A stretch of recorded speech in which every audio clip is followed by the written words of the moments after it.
kita Bapak Jeffrey Widodo akan melaksanakan diseminasi pengetahuan dan keterampilan yang didapatkan pada kegiatan guru penggerak angkatan 8. Patut kita bersyukur bahwa salah satu di antara kita adalah guru penggerak, dan alhamdulillah saya mengikuti beberapa kegiatan webinar, dan dari pemateri kadang kalau ada webinar itu dari alumni guru penggerak, termasuk yang kemarin ada kegiatan webinar yang dilaksanakan BGP Kalimantan Timur. Saya masuk, dapat bermanfaat masuk atau tidak, karena kemarin itu terkait dengan penyusunan KOSP. Nah, untuk hari ini itu yang akan didefinisikan adalah budaya positif. Bagaimana menumbuhkan budaya positif di sekolah. Sebelum bisa beri kesempatan kepada Pak Jeffrey, saya ingin sampaikan kepada Bapak Ibu guru bahwa hasil atau rapor pendidikan SMP Negeri 4 Bengalon itu mengalami peningkatan yang luar biasa, dan hal ini harus kita pertahankan di tahun ini, karena takutnya capaian kita hari ini itu luar biasa, nanti tahun depannya turun. Itu yang saya khawatir sebenarnya, sehingga saya sempat menyampaikan di forum kemarin, kebetulan diberi kesempatan bertanya, tidak ada bertanya, makanya coba mengungkapkan itu. Kebetulan banyak bicara tentang masalah rapor pendidikan kemarin. Nah, kalau tahun 2021 itu Sulinjan itu nggak melibatkan orang tua. Untuk tahun 2022 sepertinya tidak ya, hanya siswa dan guru mengisi survei lingkungan belajar. Nah, saya berharap yang lainnya naik, tapi keamanan sekolah turun. Entah apa penyebabnya. Itu yang menjadi di luar biasa ini guru matematika ini, dari naiknya di kemampuan numerasi siswa itu 118 kalau tidak salah. Kenaikannya 118%. Dan angka kita itu itu masuk di kategori peringkat di 1-20% itu teratas di kabupaten dan nasional. Ada beberapa itu. Jadi kita itu tidak ada di bawah capaian peningkatannya, ada 2 di peningkatan 21 sampai 45. Karena cuma 3 kategori, 4 kategori kayaknya. Capaiannya itu 1-20 itu, tapi pakai persen. Jadi ada 20% itu merupakan capaian tertinggi. Ada capaian kabupaten, ada capaian secara nasional, di peringkat secara nasional. Ini kenaikannya itu ada di peringkat tertinggi nasional, itu ada 2 kita itu. Jadi di literasi kita naiknya 26,8%. Anak-anak kita itu sekitar 84 sudah, karena dulu memang sudah 60. Sudah 84% anak-anak kita itu mahir di literasi. Di numerasi karena naik 100 itu sudah luar biasa. Kemudian yang lainnya naiknya itu juga. Iklim keamanan sekolah tetap hijau, cuma turun. Capaiannya itu turun 5%. Tetapi masih di 21 kalau tidak salah sampai 40 secara nasional dan kabupaten. Nah, makanya saya bilang semoga di survei lingkungan belajar berikutnya nanti bulan 9 kalau berapa kali Pak Kosinya AM-nya itu tetap kita bisa pertahankan, karena itulah rapor pendidikan kita. Nah, profil pendidikan kita itu luar biasa tahun ini.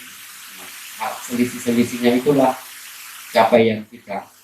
Oke, itu barangkali yang perlu saya sampaikan sehingga kita bisa bergerak bersama-sama, bisa digerakkan oleh Pak Jepri, merasa tergerak, Pak Jepri menggerakkan kita dan bergerak bersama. Oke, itu saja barangkali, dan kalau bisa teman-teman, Budian mudah-mudahan Budian ikut ya, apa tuh namanya, pembatik. Ya, coba selain Pak Budian sama Pak Jepri, ada yang ikut pembatik yang lainnya? Oh belum ya. Saya coba masuk juga, tapi ternyata kemarin itu nggak bisa. Ya, itu saja, ilmunya insya Allah tidak akan sia-sia, dan yakin dan percaya bahwa ke depan itu tingkatannya itu ke arah sana, karena pembelajaran berbasis digital atau digitalisasi pembelajaran itu ke arah sana sepertinya kebijakan kementerian. Itu saja barangkali saya sampaikan pada hari ini. Kita persilakan kepada Bapak Jepri Widodo untuk melakukan atau mendiseminasikan ilmu dan beberapa pengetahuan dan keterampilan yang dimiliki yang ditetapkan di program kegiatan guru penggerak tingkatan gerakan. Kepada Bapak Jepri Widodo, persilakan. Warahmatullahi wabarakatuh. Selamat pagi dan salam sejahtera bagi kita semua. Oke. Jadi terima kasih waktu yang telah diberikan. Hari ini saya ingin mendiseminasikan tentang budaya positif. Sebelumnya puji syukur kita panjatkan kehadirat Tuhan yang Maha Kuasa, yang mana pada kesempatan pagi hari ini kita masih diberikan kesehatan, umur panjang, kesempatan sehingga dapat melaksanakan aktivitas kita, yaitu melakukan pembelajaran di SMP Negeri 4 Bengalon. Semoga selalu kita mendapat barokah dan ridho dari Tuhan yang Maha Kuasa. Amin, amin ya rabbal alamin. Selanjutnya di sini saya menyampaikan tentang ini modul di guru penggerak saya di 1.4 tentang budaya positif. Instruktur Pak Edi Sutanto, ini dari beliau yang menyampaikan modul ini kemarin, dan ini saya imbaskan ke rekan-rekan. Yang pertama ada pembukaan, ada kompetensi lulusan, capaian khusus, pemahaman inti, eksplorasi konsep dan refleksi. Ini dikhususkan untuk calon guru penggerak. Jadi kalau saya nanti harapannya teman-teman bisa memahami apa terkait itu tentang budaya positif saja. Nah, kita langsung masuk ke sini saja. Ya, tentang pertanyaan pemantik, setuju atau tidak setuju. Yang pertama, hukuman dapat mendisiplinkan anak. Yang kedua, pemberian hukuman dengan hal positif seperti membaca atau membersihkan halaman sekolah dapat meningkatkan disiplin anak. Yang ketiga, memberi penghargaan dapat meningkatkan motivasi belajar. Nah, biar kita lebih hidup suasananya, langsung saja mungkin kita mulai dari pertanyaan nomor 1. Hukuman dapat mendisiplinkan anak. Dari Bu Nur. Warahmatullahi wabarakatuh. Hukuman dapat mendisiplinkan anak, menurut saya setuju. Dengan adanya hukuman itu tidak berat, tetapi anak tersebut kita berikan hukuman. Misalnya kita lihat kriteria anak tersebut, ada apa, kenapa anak ini selalu terlambat. Kita lihat keluarganya, dari kondisi keluarga dulu kita lihat, kemudian pergaulan di keluarga. Setelah kita tahu semuanya itu, kita bisa memberikan hukuman. Misalnya dari keluarga yang memang kurang perhatian di keluarganya. Nah, cara kita memberikan perhatian di sini itu kita datangin anaknya, kemudian diberikan hukuman. Misalnya apakah anak ini kurang di dalam lambat tidur, kemudian cara sholatnya bagaimana, sholat subuhnya itu. Kalau memang anak ini tidak bisa bangun untuk sholat subuh, kita bisa berikan hukumannya, misalnya itu membaca Al-Quran dulu, pagi-pagi itu membaca Al-Quran. Kemudian kita tanya bagaimana sih pelajarannya di dalam belajar sholat. Itu yang hukumannya untuk saya, bagi anak yang memang agak terlambat, sering terlambat. Kemudian anak yang ini pergaulannya di luar, memang pergaulannya di luar di masyarakat itu sering bergaul dengan anak-anak yang tidak sekolah, maka kita bisa memberikan hukuman. Tuliskan kegiatanmu di dalam satu hari itu apain aja sih, bagaimana dengan orang tuamu di rumah, Apakah orang tua mau memperhatikan kegiatanmu setiap hari di rumah? Itu sekian dari saya.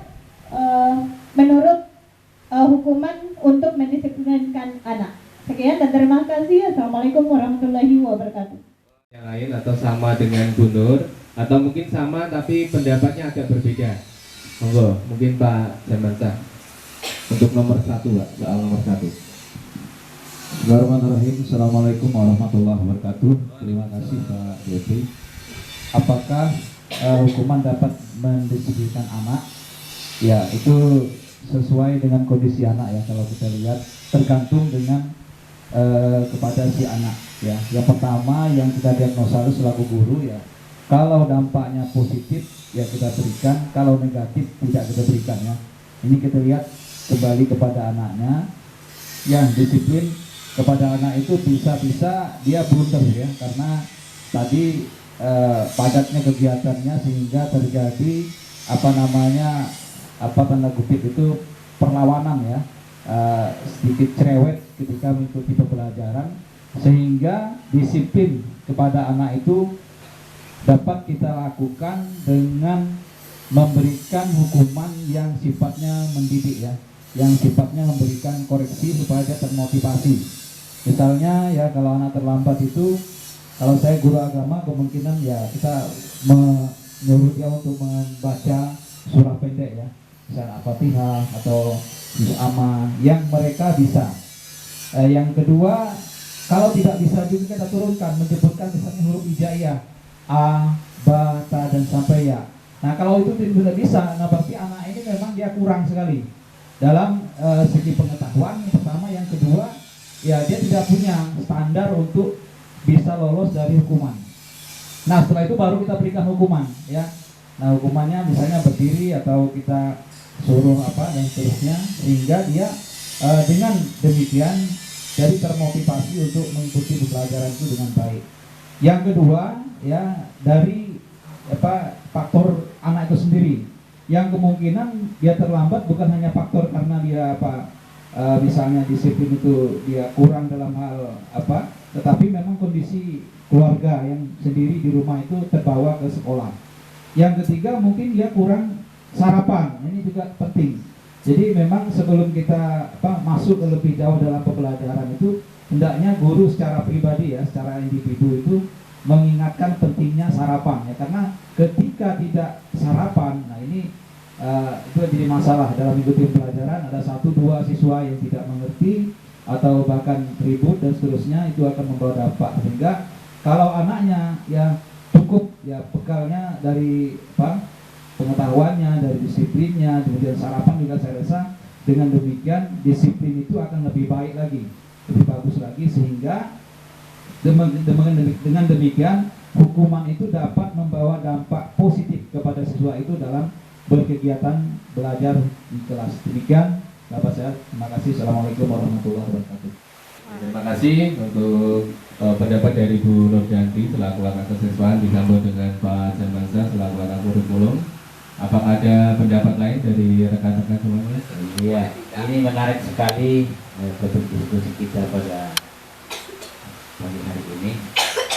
Kalau saya melihat secara pemahaman saya pribadi, ada hukuman upaya, reward and punishment. Kalau kita lihat teori pembelajaran ini masuk ke behavioristik ya Pak. Nah sekarang kalau kita lihat kurikulum merdeka yang disebut dengan pembelajaran yang terpusat dengan siswa, masuk ke teori pembelajaran konstruktif, rasanya agak bertolak belakang dengan pemberian hukuman. Nah ini bagaimana kita menerapkan pembelajaran yang terpusat dengan siswa yang beda metode kalau menurut saya. Dan saya juga pernah mengikuti diklat tentang anak, yang boleh kita berikan hukuman terhadap anak itu yang seperti dibilang pada masa hukum yang positif, tetapi harus melalui kesepakatan bersama antara pemberi hukuman dengan yang diberi hukuman. Mungkin itu pemahaman saya Pak. Terima kasih. Terima kasih. Kami sampaikan pada Pak Lambertus, agak berbeda ini jawabannya dari pendapat yang pertama dan kedua tadi. Kalau menurut Pak Lambertus ini tidak sejalan dengan kurikulum merdeka yang telah dicanangkan oleh pemerintah atau yang telah kita laksanakan, karena memberikan hukuman tidak relevan dengan teori belajar konstruktif ya. Ya, seperti itu. Ada lagi? Kalau tidak ada, kita lanjut ke nanti baru kita lagi. Jadi kita langsung ke pertanyaan yang kedua. Pemberian hukuman dan hal positif seperti membaca atau membersihkan halaman sekolah dapat meningkatkan disiplin anak. Berarti ini sudah bisa diwakilkan dengan pertanyaan pertama tadi atau ada pendapat dari Bu Yuli. Silakan Bu Yuli. Oke, baik, terima kasih atas kesempatan yang diberikan kepada saya. Saya sangat menarik membaca ketiga pertanyaan tematik yang ada di halaman depan. Kemudian saya melihat di nomor 2, pemberian hukuman dengan hal positif seperti membaca atau membersihkan halaman sekolah dapat meningkatkan disiplin anak.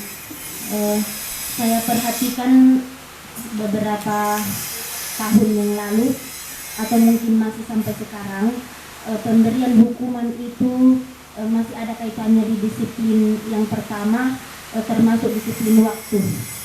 Ketika saya melaksanakan piket setiap hari Selasa, itu ada anak yang mungkin setiap saya piket di setiap hari Selasa itu terlambat.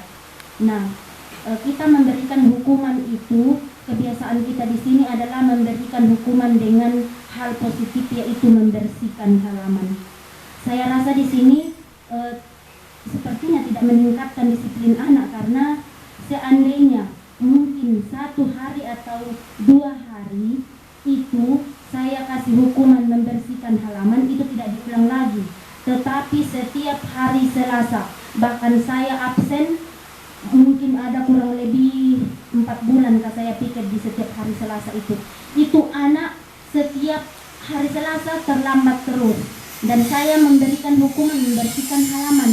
Berarti saya simpulkan di sini bahwa berarti tidak meningkatkan disiplin anak karena diulang terus. Seandainya mungkin sudah berkurang 1 kali atau 2 kali seminggu, mungkin itu bisa kita dikatakan meningkat itu. Jadi saran saya mungkin kita cari hal positif yang lain. Misalnya kalau hari ini sudah terlambat, kita kasih hukuman, wah berarti minggu depan kamu akan mengambil bagian di bagian upacara, mungkin membaca undang-undang atau sebagai pengibar bendera. Jadi kita kasih hukuman yang positif yang lain lagi. Jangan membersihkan halaman terus, karena pasti anak-anak bilang, apa itu membersihkan halaman, sangat gampang itu, biar saya terlambat terus setiap hari, seperti itu. Jadi mungkin itu pendapat saya sedikit. Terima kasih. Terima kasih untuk Bu Yuli. Atau ada yang mau menanggapi untuk yang nomor 2? Terima kasih, ada fotonya lagi. Sebenarnya pemberian hukuman itu dari dulu, saya tanggapi lagi masalah membersihkan halaman sekolah. Sebenarnya setiap di dalam peraturan kesiswaan yang diberikan dari dulu sama koordinator kesiswaan sebelum saya, itu setiap pelanggaran yang dilakukan oleh anak, itu masing-masing setiap perbedaan yang dilakukan oleh anak berbeda juga hukumannya. Cuma masalahnya kita di SMP Negeri 4 Bengalor itu tidak pernah membaca aturan-aturan di setiap pelanggaran yang dilakukan oleh siswa tersebut. Akhirnya macam Muhammad Ramdhani kemarin, ini saya masih ingat siswa kita 3 tahun di sini, itu setiap hari pasti akan terlambat karena alasannya paling disuruh membersihkan. Padahal anak tersebut memang tidak akan bisa kalau hanya membersihkan dari hari ini, besok, lusa, dan seterusnya. Akan tetapi ketika anak melakukan kesalahan 1 kali, terlambat hari ini berapa menit, terlambat lagi besok berapa menit, kemudian hari ketiga terlambat lagi berapa menit, itu lain lagi penanganan kasusnya, bukan kasus yang sama, kemudian hukuman yang sama. Jadi tidak ada perubahan untuk anak tersebut. Itu menurut saya untuk masalah pemberian hukuman. Sebenarnya ini bukan hukuman macam Polri yang mau dihukum. Ini adalah siswa yang siswa yang kita akan didik untuk menjadi lebih baik. Jadi siswa tersebut ketika kita mencatat siswa yang melakukan kesalahan, jangan memberikan hukuman yang sama walaupun dia melakukan kesalahan yang sama.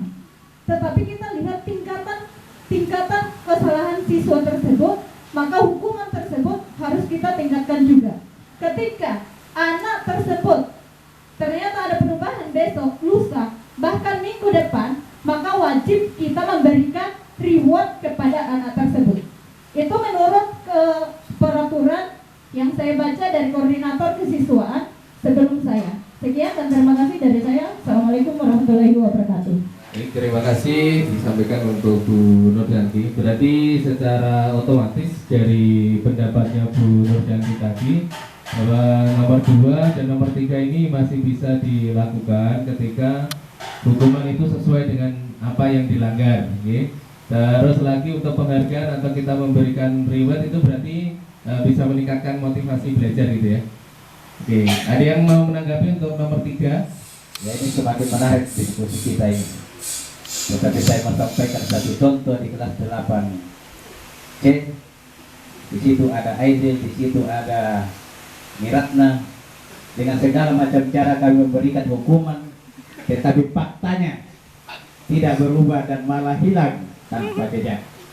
Itu membuktikan bahwa hukuman yang diberikan belum mampu meningkatkan disiplin anak. Terima kasih. Mantap juga ini dari Pak Lambertus selaku wali kelas 8C ya. Karena memang faktanya kemarin ada beberapa siswa kita yang ibaratnya ini sudah mungkin dikasih hukuman seperti apa tapi tetap mental dan akhirnya malah ini tidak ada lagi di peredaran sampai out dari sekolah kita. Nah, ini pembahasan yang sangat menarik. Ini pertanyaan pemantik ini nanti akan kita diskusikan lagi sebagai refleksi di akhir desiminasi yang saya sampaikan ini ya. Jadi saya rasa cukup tadi beberapa pendapat kita tampung dulu, nanti akan kita refleksikan lagi setelah saya memberikan beberapa materi tentang budaya positif. Harapannya nanti Bapak Ibu Guru berkenan untuk membuka pikiran, wawasan dan mindsetnya untuk hal-hal yang kira-kira ini sejalan dengan apa yang akan kita capai sesuai dengan visi sekolah kita, yaitu kita akan mencetak seorang atau pelajar yang berprofil Pancasila, cerdas, terampil, dan cinta lingkungan.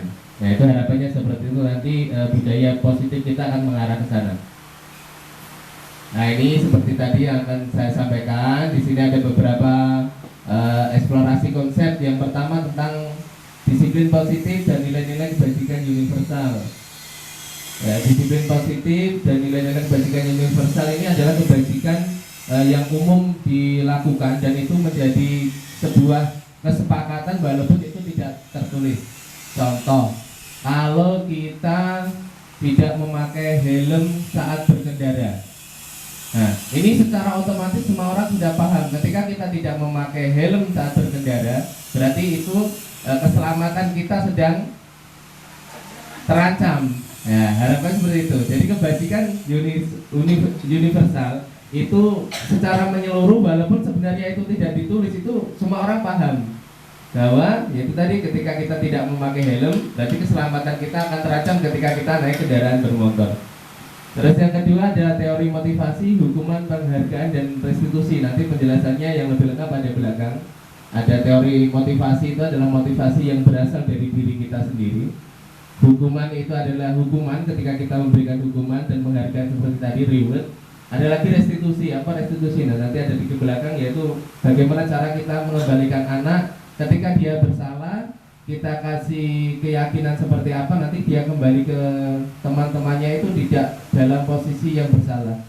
Biasanya ketika kita menghukum anak, contoh tadi yang disebutkan oleh Pak Lambertus, Miratna umpama, ketika kita panggil karena dia jarang masuk ke kelas, kita kasih hukuman seperti ini. Ketika dia masuk ke dalam kelasnya mungkin mendapat bulian atau mendapat cemoohan dari rekan-rekannya karena mungkin habis mendapat hukuman karena lama tidak masuk. Nah, segitiga restitusi nanti tidak seperti itu.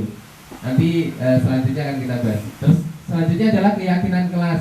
Nah, ini nanti output setelah saya melakukan desiminasi ini, harapan saya setiap kelas mulai dari kelas 7A, B, C 8 ABC dan 9 ABC ada sebuah outputnya, yaitu keyakinan kelas yang dibikin wali kelas dengan siswanya.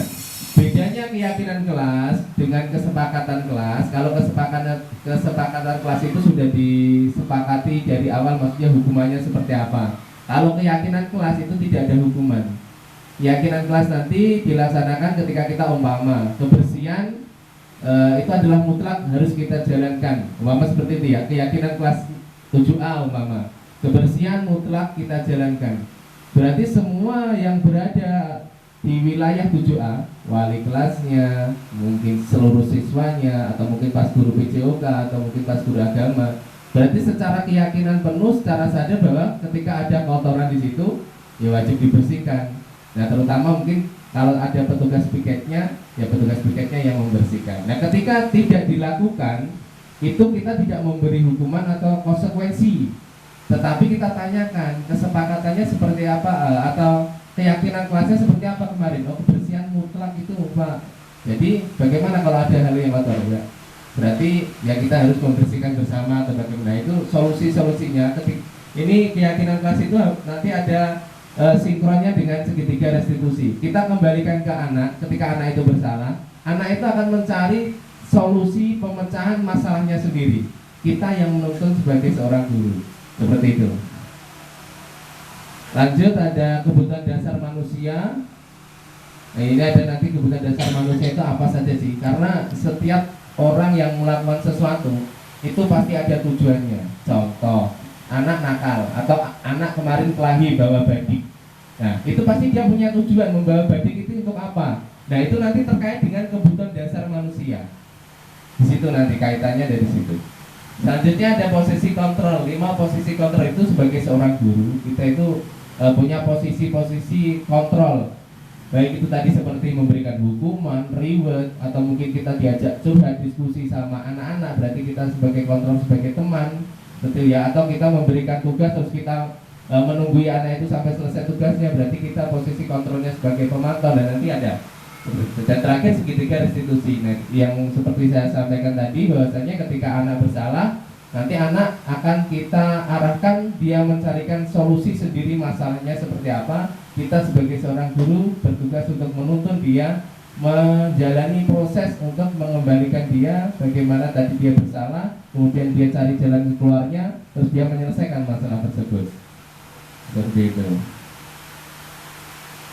Oke, lanjut kita ke disiplin positif dan nilai-nilai universal. Nah, ini mohon dipraktekkan secara berpasangan ya. Perubahan paradigma kegiatan kepala tangan bisa dipraktekkan secara berpasangan. Ada A dan B, Anda dan teman Anda. Sobeklah secari kertas kecil. Tuliskan benda atau sesuatu yang sangat berharga untuk Anda. Entah itu keluarga, mungkin suami, mungkin anak, kalung, atau mungkin gelang apa, silakan dituliskan di situ. Letakkan di salah satu tangan Anda dan genggam benda atau sesuatu tersebut dengan segala daya. Buatlah sebuah kepalan seperti ini. Teman Anda B akan mencoba dengan sekuat tenaga dengan berbagai cara untuk meminta Anda memberikan benda tersebut. B bisa membujuk, mengancam, menghardik, merayu, menyuap, bahkan apa saja agar dapat membuka kepalan tangan Anda. Nah, seperti itu. Apa yang akan terjadi? Nah, silakan dipraktekkan dulu coba.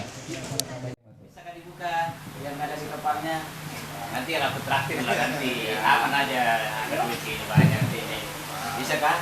Ini keyakinan saya Pak, saya tidak tahu siapa, kita berdua aja nanti rapet traktir, apa aja, sehingga sini langsung kita ngasih padan nanti, bisa lah,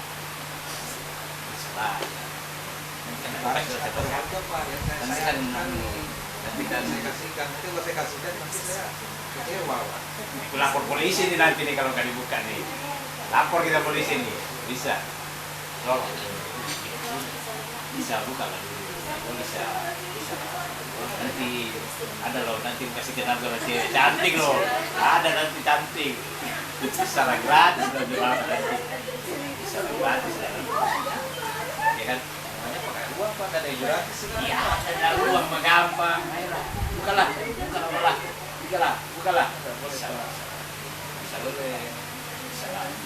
Kalau enggak tarik ini nih, tarik ini nih. Boleh Pak. Tarik ini. Kalau bisa Nih, tarik ini, tarik. Kalau bisa dibuka, saya kasihkan Pak. Nanti lah, tarik ini nanti nih. Tarik lah. Jangan kau menarik Usaha, dengan sekuat usaha. itu, Pak Lambe. Ayolah, nanti lah. Gampang lah nanti. Entertain nanti lah. Jadi bagaimana? Apakah sudah menyerah Pak Lambe untuk membuka? Berdua kan. Atau masih dengan rayuan-rayuannya? Kan ada betapa-betapa di luar Kalau Pak pasangan istri. Di luar radar kan gampang aja. Katanya nanti kita Kau menggenggam sesuatu bukan? sana. Ayolah. Tolong dilepaskan. Kalau Jadi bisa buka, kebaikan kita sedang, buka dulu. Bisa. Kalau dibuka, Jadi kita berdua ini. Nanti aku tunggu. Gampang aja. Nggak ada yang berapa yang tahu. Bisa lah Pak. Bisa. saya sedikit lagi. Bisa. Kalau Pak buka, bisa ambil. Bisa. Kan dari Bapak aja. Ya kan? Walaupun saya akan begini kan tenaga saya nggak ada yang seperti Bapak bisa. Oke, saya rasa cukup dulu. Kita ganti yang ibu-ibu coba. Apa yang kau genggam? Ada sesuatu yang Bisa. sangat berat. Bisakah saya ambil? Nggak bisa. Kenapa saya? Lumayan kau udah Bisakah saya ambil sesuatu dari tangan Anda? Nggak bisa, pokoknya nggak bisa. Harus bisa. Kenapa? Hanya ini. Punya sejarah. Sejarah apa? Kadang-kadang digoreng dulu Pak Guru. Terlepas kalau dengan perlahan-lahan. Harus semudah itu supaya saya bisa menikmati apa yang kamu genggam.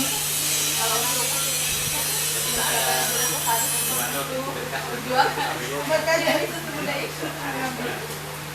Makanya aku bisa ambil semua. Harus bisa. Sudah bahasa.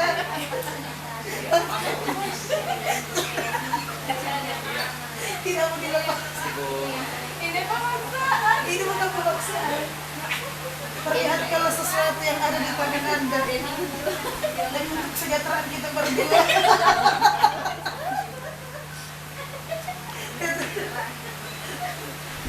Dia tidak mau lepas.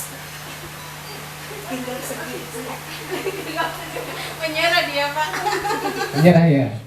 Oke, kita kembalikan ke tempatnya masing-masing. Baik. Sudah ada tadi dua teman kita, empat teman kita atau dua pasangan yang telah mempraktekkan. Tadi yang saya minta adalah ini perubahan paradigma tentang kepalan tangan ini.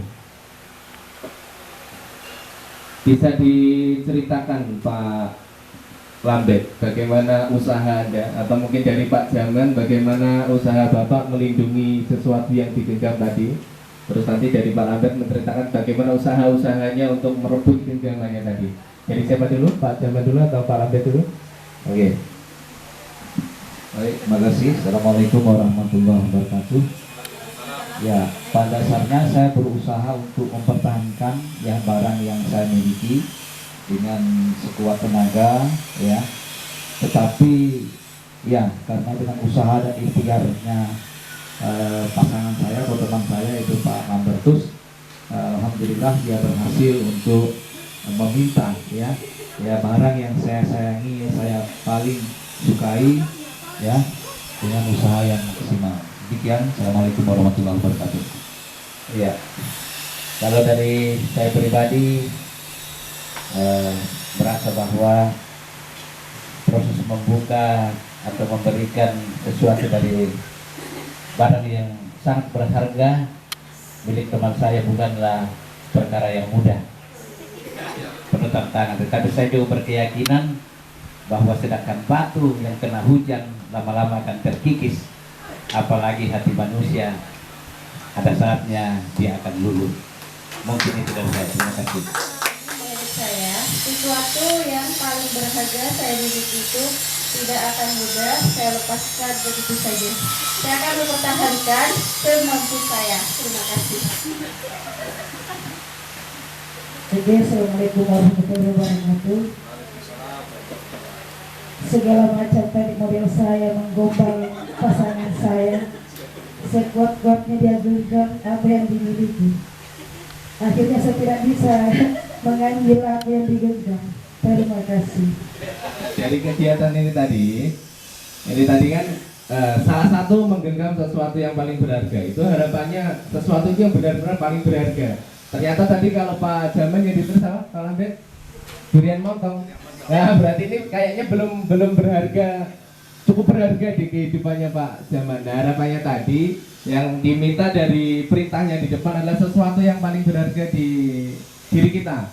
Mungkin bisa pasangan kita, keluarga kita, atau mungkin jabatan kita. Sebagai seorang guru mungkin ya jadi ASN, tulis ASN atau P3K. Ketika itu direbut oleh seseorang seperti apa? Nah, pasti apa? Kalau kita mau menggenggam sesuatu yang berharga, terus kita mau direbut seperti apa? Apakah kita mengikhlaskan begitu saja atau kita sekuat tenaga melindungi hal tersebut? Nah, yang jelas adalah mempertahankan hal tersebut. Nah, di sini ini adalah sebenarnya kita mau masuk ke sini. Ya. Ini terkait sama murid. Nah, ini bisa dibaca ya. Yang pertama adalah ilusi guru mengontrol murid. Ilusi itu apa sih? Ilusi sesuatu yang tidak nyata atau mustahil, atau ilusi itu ya sesuatu yang tidak real. Ilusi hanya angan-angan. Ya, hanya angan-angan. Nah, berarti ilusi, semuanya itu hanyalah ilusi ketika kita mau mengontrol siswa. Coba kamu hari ini terlambat, besok jangan terlambat. Itu seakan-akan sampai mengontrol. Atau ketika kita memberikan hukuman, seorang anak kita kasih hukuman, nah itu kita seakan-akan mau mengontrol siswa atau murid kita supaya dia mengikuti apa yang kita katakan. Nah, itu ternyata menurut teori itu adalah hanya ilusi. Ya, ternyata hanya ilusi. Terus selanjutnya lagi ilusi bahwa kritik dan membuat orang merasa bersalah dapat menguatkan karakter. Nah, ternyata hanya ilusi. Ketika kita mengkritik seseorang, terus dia sampai nangis-nangis, sampai merasa bersalah, sampai dia minta maaf, ternyata itu juga tidak menguatkan menguatkan karakter mereka. Itu hanya ilusi. Terus yang ketiga, ilusi bahwa semua penguatan positif, efektif dan bermanfaat. Itu hanya ilusi. Ilusi bahwa orang dewasa memiliki hak untuk memaksa. Ini semuanya adalah ilusi. Nah, itu nanti akan kita jelaskan. Nah, di sini. Oke. Perubahan paradigma stimulus respon dan teori kontrol. Teori kontrol, kita sebagai seorang guru biasanya kita menerapkan atau memposisikan diri sebagai orang yang mengontrol siswa kita. Nah, di sini agak loading ya.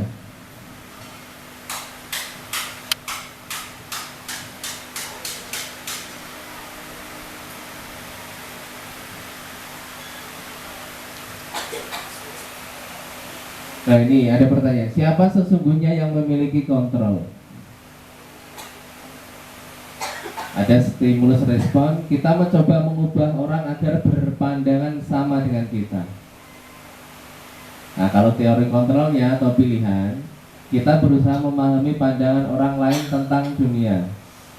Ada stimulus respon, perilaku buruk dilihat sebagai sesuatu kesalahan. Nah, kalau di teori kontrol, semua perilaku itu pasti punya tujuan. Seperti yang saya sampaikan tadi, ketika anak dia bawa badik ke sekolah, terus tiba-tiba dia kelahi di sekolah, nah dia itu bawa badik itu berhari-hari atau bahkan berbulan-bulan, bertahun-tahun, itu dia punya tujuan. Ada lagi bawahnya, orang lain bisa mengontrol saya. Nah, hanya Anda yang bisa mengontrol diri Anda. Contoh tadi genggamannya Pak Jaman. Kenapa ketika dia diminta Pak Lambet kok dikasihkan? Nah, karena menurut Pak Jaman, lo durian montong aja loh. Saya ikhlas lah tak kasihkan Pak Lambet. Itu bukan dari Pak Lambetnya, tapi dari dalam diri Pak Jaman sendiri. Ikhlas memberikannya, karena itu ya tadi bukan sesuatu yang berharga. Nah, siswa kita juga seperti itu. Ketika kita memarahinya atau mungkin kasih hukuman seperti ini, ketika dia mempunyai tujuan yang itu tujuannya berbeda dengan pandangan kita, pasti anak akan kekeh mempertahankan tujuannya itu. Ya mungkin iya karena mungkin ada rasa takut di hadapan kita, akhirnya dia menyerah seperti Pak Jaman tadi menyerahkan. Tapi sebenarnya di dalam dirinya ada sesuatu yang tidak diikhlaskan oleh siswa kita. Dan di bawahnya saya bisa mengontrol orang lain, Anda tidak bisa mengontrol orang lain. Yang di bawahnya pemaksaan ada pada saat rujukan gagal. Yang di teori kontrol itu yang paling bagus adalah kolaborasi dan konsensus atau kesepakatan menciptakan pilihan-pilihan baru. Nah, harapannya seperti itu, bukan pemaksaan atau bujukan, tetapi kolaborasi ini kerjasama atau konsensus itu adalah kesepakatan bersama untuk menciptakan pilihan-pilihan baru. Selanjutnya, kalau stimulus respon yang sudah kita biasa lakukan adalah model berpikir menang atau kalah. Nah, teori kontrolnya itu kita berpikirnya menang sama menang, tidak sama kalah. Posisi kontrol. Nah, kita sebagai seorang guru ini nanti kita koreksi sendiri ya. Kita biasanya setiap hari itu di posisi mana sih kita itu berada dalam mengajar atau mendidik anak-anak kita? Ini Dian Dosen dalam bukunya Reduction School Discipline 98 mengembangkan bahwa guru perlu meninjau kembali penerapan disiplin di dalam ruang-ruang kelas mereka selama ini. Apakah telah efektif? Apakah berpusat memerdekakan dan memandirikan murid? Bagaimana dan mengapa? Ini pertanyaan-pertanyaan yang harus sebagai refleksi diri kita. Melalui serangkaian riset dan berdasarkan pada teori kontrol, Dr. William Glaser, dosen berkesimpulan ada 5 posisi kontrol yang diterapkan seorang guru, orang tua ataupun atasan dalam melakukan kontrol. Kelima posisi kontrol tersebut adalah penghukum, pembuat rasa bersalah, teman, pemantau, dan manajer. Mari kita tinjau lebih dalam kelima posisi ini. Nah, kita sambil nanti koreksi kita berada di mana ini. Yang pertama ada posisi kontrol yaitu penghukum. Seorang penghukum bisa menggunakan hukuman fisik maupun verbal. Orang-orang yang menjalankan posisi penghukum senantiasa mengatakan bahwa sekolah memerlukan sistem atau alat yang dapat lebih menekan murid-murid lebih dalam lagi. Guru-guru yang menerapkan posisi penghukum akan berkata, patuhi aturan saya, atau awas, kamu selalu saja salah. Selalu, pasti, selalu, dan terakhir selesai. Ini mengancam ini nadanya. Kalau masih dilakukan, lakukan, terakhir selesai. Guru seperti ini senantiasa percaya hanya ada satu cara pembelajaran bisa berhasil, yaitu dengan cara dia. Nah, yang kedua, membuat merasa bersalah. Pada posisi ini, biasanya guru akan bersuara lebih lembut. Membuat rasa bersalah akan menggunakan keheningan yang membuat orang lain merasa tidak nyaman, bersalah atau rendah diri. Kata-kata yang keluar dengan lembut akan seperti, ibu sangat kecewa sekali dengan kamu. Berapa kali bapak harus memberitahu kamu ya? Gimana coba kalau orang tua kamu tahu kamu berbuat seperti ini? Nah, di posisi ini murid akan memiliki penilaian diri yang buruk tentang diri mereka. Murid merasa tidak berharga dan telah mengecewakan orang-orang yang disayanginya. Nah, biasa kan kita seperti itu kan? Saya juga menjadi nomor yang tadi penghukum juga pernah, terus membuat merasa bersalah ini juga pernah. Kayaknya saya juga semuanya pernah ini, posisi kontrol ini. Ada lagi sebagai teman, kontrol sebagai teman. Guru pada posisi ini tidak akan menyakiti murid, namun akan tetap berupaya mengontrol murid melalui persuasi. Posisi teman pada guru bisa negatif ataupun positif. Positif di sini berupa hubungan baik yang akan terjalin antara guru dan murid. Guru di posisi teman menggunakan hubungan baik dan humor untuk mempengaruhi seseorang. Mereka akan berkata, coba kita lihat kata-kata yang keluar dari seorang guru yang berteman dengan siswanya. Ayo, bantulah demi bapak ya. Ayo ingat tidak bantuan bapak selama ini. Ya sudah, kali ini tidak apa-apa. Nanti ibu bantu bereskan. Nah, hal negatif dari posisi teman adalah bila suatu saat guru tersebut tidak membantu, maka murid akan kecewa dan berkata, saya pikir bapak atau ibu adalah teman saya. murid merasa dikecewakan dan tidak mau lagi berusaha. Hal lain yang mungkin timbul adalah murid hanya akan bertindak untuk guru tertentu dan tidak untuk guru lain. Murid akan tergantung pada guru tersebut. Suatu contoh, saya dekat dengan seseorang siswa mungkin, atau mungkin anak di sini, Cindy umpamanya. Saya dekat dengan Cindy. Ketika Cindy berbuat salah, saya selalu melindungi. Nanti beres itu bapak aja yang ngatur. Nah, ketika pada suatu saat dia mempunyai kesalahan, terus saya tidak bisa membantunya, nah dia akan berkata seperti tadi, saya pikir bapak itu adalah teman saya, tapi ternyata bukan. Dia kalau ibaratnya orang jatuh cinta itu sedang patah hati, dia sedang patah hati. Nah, kekecewaan yang mendalam, dan murid itu ketika kita bantu, kita sebagai seorang teman, dia akan tergantung dengan kita. Seperti yang saya sampaikan tadi, umpama Cindy terlalu dekat dengan saya, mungkin yang dihormati dia atau yang dianggap dia sebagai guru yang paling favorit menurutnya, yang dianggap gurunya betul-betul guru baginya, hanya saya aja. Ketika ketemu mungkin sama Pak Timban cuek, sama Pak Lambet cuek, sama guru-guru yang lain cuek, karena dia hanya menganggap saya sebagai teman dan gurunya, itu saja. Nah, ini yang juga bahaya ketika kita di posisi ini. Selanjutnya di posisi pemantau.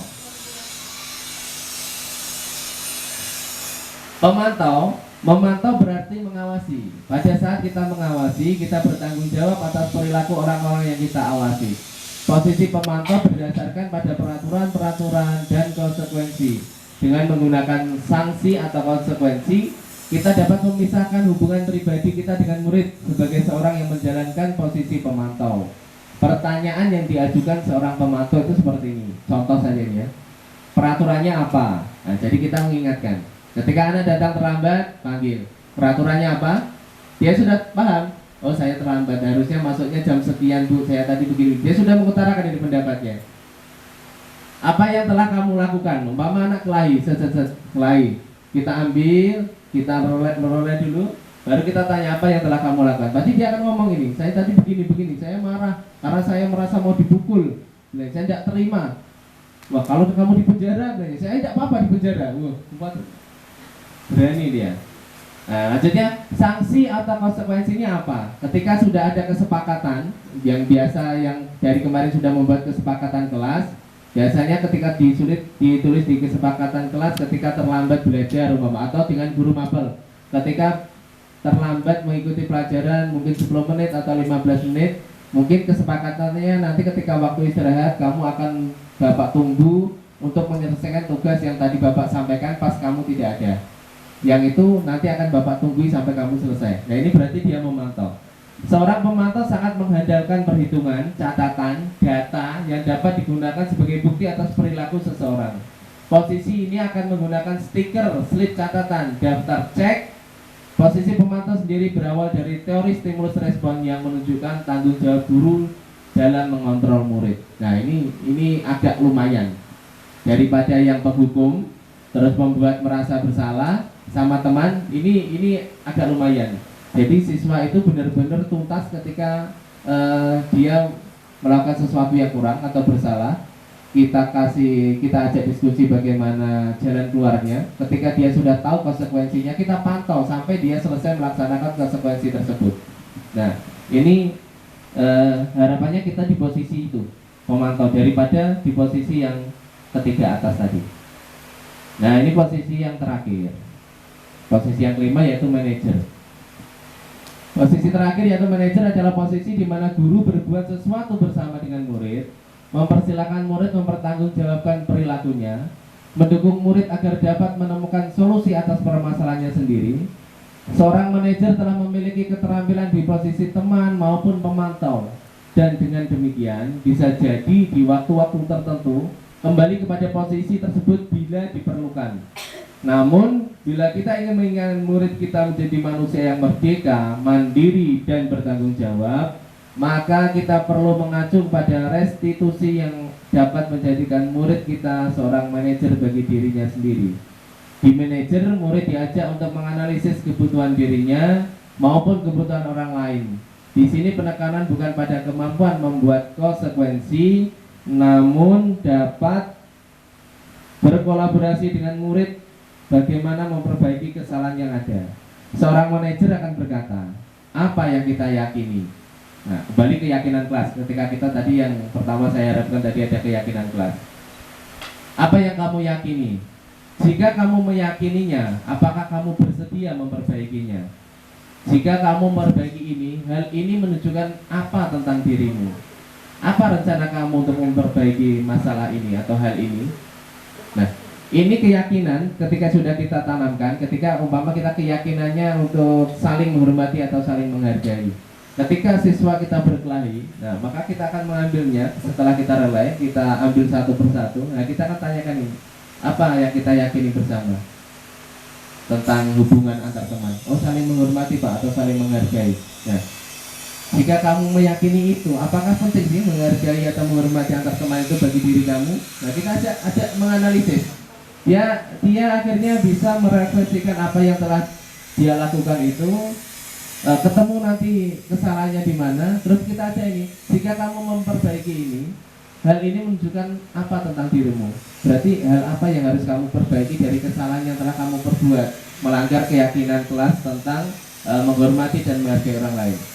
Apa rencana kamu untuk memperbaiki hal ini? Dia akan memplanning. Rencana saya mama satu, minta maaf kepada yang saya ajak kelahi. Yang kedua mungkin berjanji tidak akan mengulanginya lagi.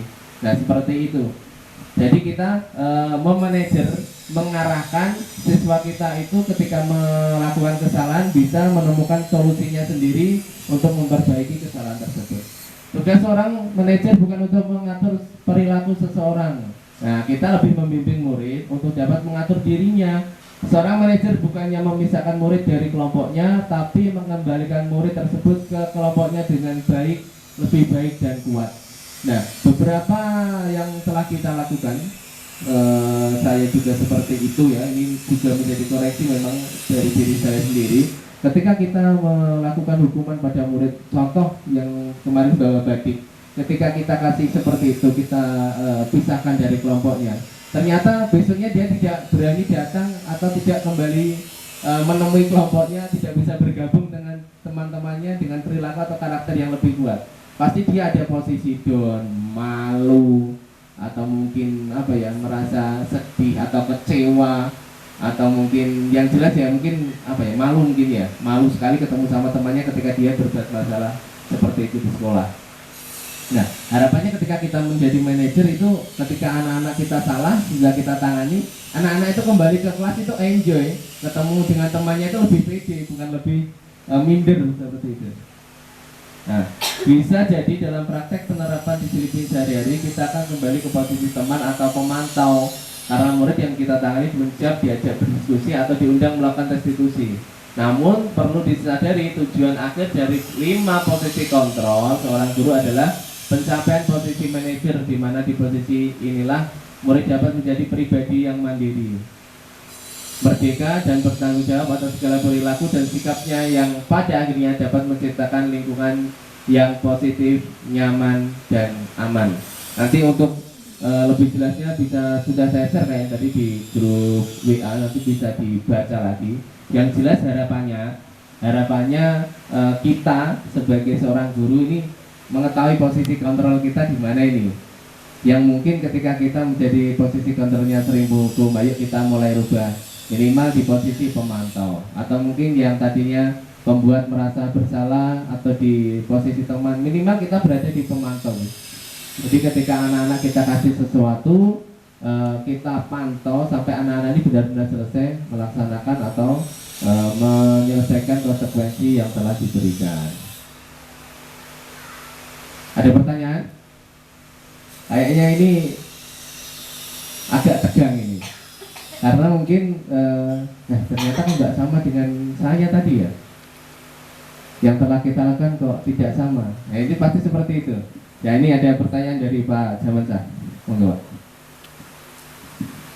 Bismillahirrahmanirrahim. Assalamualaikum warahmatullahi wabarakatuh. Selamat pagi, salam sejahtera untuk kita semua. Baik ya, kita hari ini bersyukur sekali mendapatkan pencerahan ya dari metode dan cara kita dalam memperlakukan siswa ketika di kelas ya. Ternyata ada berbagai macam metode yang memposisikan kita sebagai teman, manajer ya, peninjau dan seterusnya. Nah, hemat kami selaku pendidik ya, dari sekian banyak itu tentu kita sampai kepada, kalau saya ya, karena saya ngajar agama tuh apa ya, punya keyakinan sampai ke titik nadir, yaitu ya kembali kepada manusia itu sendiri. Ini yang paling harus kita ketahui, bahwa bagaimanapun kita, yang paling tahu adalah siswa itu sendiri dan kita diri sendiri. Jadi kita usahanya maksimal dengan berbagai macam metode yang kita lakukan. Ketika kita lakukan masih ada benturan-benturan, kekurangan-kekurangan di situ, nah itu dievaluasi dalam tahap jenjang selanjutnya ketika kita memberikan materi atau selaku guru di dalam kelas ya. Nah, pertanyaan yang muncul dari sekian banyak ya metode atau posisi guru, manakah yang paling ya efektif? Efektif di sini bukan 100% benar, tapi suatu posisi yang mendekati benar. Tentu tidak ada yang benar dalam teori ini, tentu ada kesalahan, tetapi bisa mengurangi interest atau masalah ketika kita mendampingi sebagai pendamping, sebagai guru ketika di kelas. Meskipun seluruhnya juga yang tidak kalah pentingnya adalah ketika guru di kelas itu memang harus mampu menguasai kelas. Nah, ketika errornya seorang pendidik tidak mampu menguasai kelas, nah tentu masalah itu macam-macam. Ya, harapan saya dari macam-macam posisi ini tentu guru sudah mampu menguasai kelas ya. Jadi guru 100% menguasai kelas, tetapi masih ada kekurangan-kekurangan. Nah, menurut pemateri yaitu Pak Jeffrey Widodo selaku materi ini, kira-kira mana yang paling cocok, yang mendekati ya, yang bisa diterapkan ketika kita mendampingi siswa kita di ruang kelas. Demikian, Assalamualaikum warahmatullahi wabarakatuh. Baik, terima kasih Pak Jamansyah. Sekali lagi kan kita ini di sini belajar bersama ya, bukan saya menggurui atau bagaimana. Kebetulan saya mendapat teori ini lebih dulu gitu, karena saya ikut guru penggerak. Jadi kita, harapan saya ketika ini saya share, ayo kita bersama-sama berkolaborasi, terutama di ini tadi, bagian posisi 5 kontrol. Nah, dari posisi 5 kontrol ini ada yang ditanyakan Pak Jaman tadi, ini ada beberapa contoh supaya kita nanti lebih yakin di mana sih posisi kita sebenarnya yang harusnya kita lakukan. Nah, di posisi kontrol penghukum ini, ciri-cirinya, mohon maaf nanti jangan ada yang tersinggung ya. Ciri-cirinya ada suara tinggi, bahasa tubuh, mata melotot, jari menunjuk-nunjuk, menghardik. Nah, terlambat lagi, pasti terlambat lagi, selalu datang terlambat. Kapan bisa datang tepat waktu? Nah, pasti begitu kan ini siswa. Saya kenal. Nah, pada waktu begitu, pada waktu kita melakukan hal seperti itu kepada siswa kita, tanyakan kepada diri kita sendiri, bagaimana perasaan murid kita bila guru bicara seperti itu pada saat muridnya datang terlambat. Atau mungkin kita baliklah, kita di posisi murid pas datang terlambat, dan itu sebenarnya kita tidak sengaja nih, atau mungkin di jalan kenapa terus kita datang sampai sekolah langsung digitukan sama gurunya, itu perasaan kita seperti apa? Nah, itu dikembalikan ke diri kita. Nah, ini ada hasil, ini hasilnya. Kemungkinan murid akan marah dan mendendam atau bersifat agresif. Bisa jadi sesudah kembali duduk, murid tersebut akan mencoret-coret bukunya atau meja tulisnya. Kesal kan ya? Kesal ini dimarahi depan.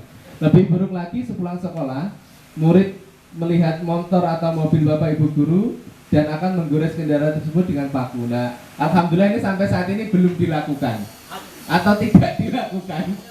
Ada kan? Oh iya ada itu. Nah, itu bisa jadi faktor dari sini.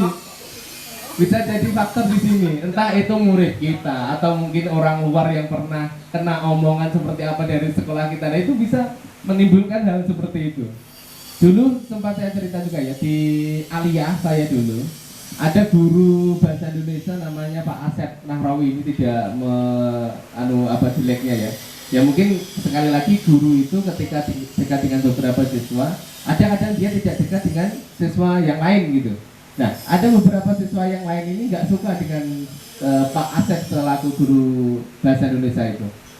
Dia tidak suka, dan kebetulan ketika di kelas namanya sudah tidak suka ya, apapun yang dijelaskan mungkin tidak masuk ke otaknya, apa yang dia bicarakan mungkin tidak sampai di telinganya, pembelajaran apapun dia itu kayak tidak suka yang disampaikan, itu akhirnya nilainya 0,000 dan sering membuat masalah. Akhirnya suatu saat mungkin dimarahi atau sampai seperti apa, dendam ini. Saya lupa nama kakak kelas saya itu siapa.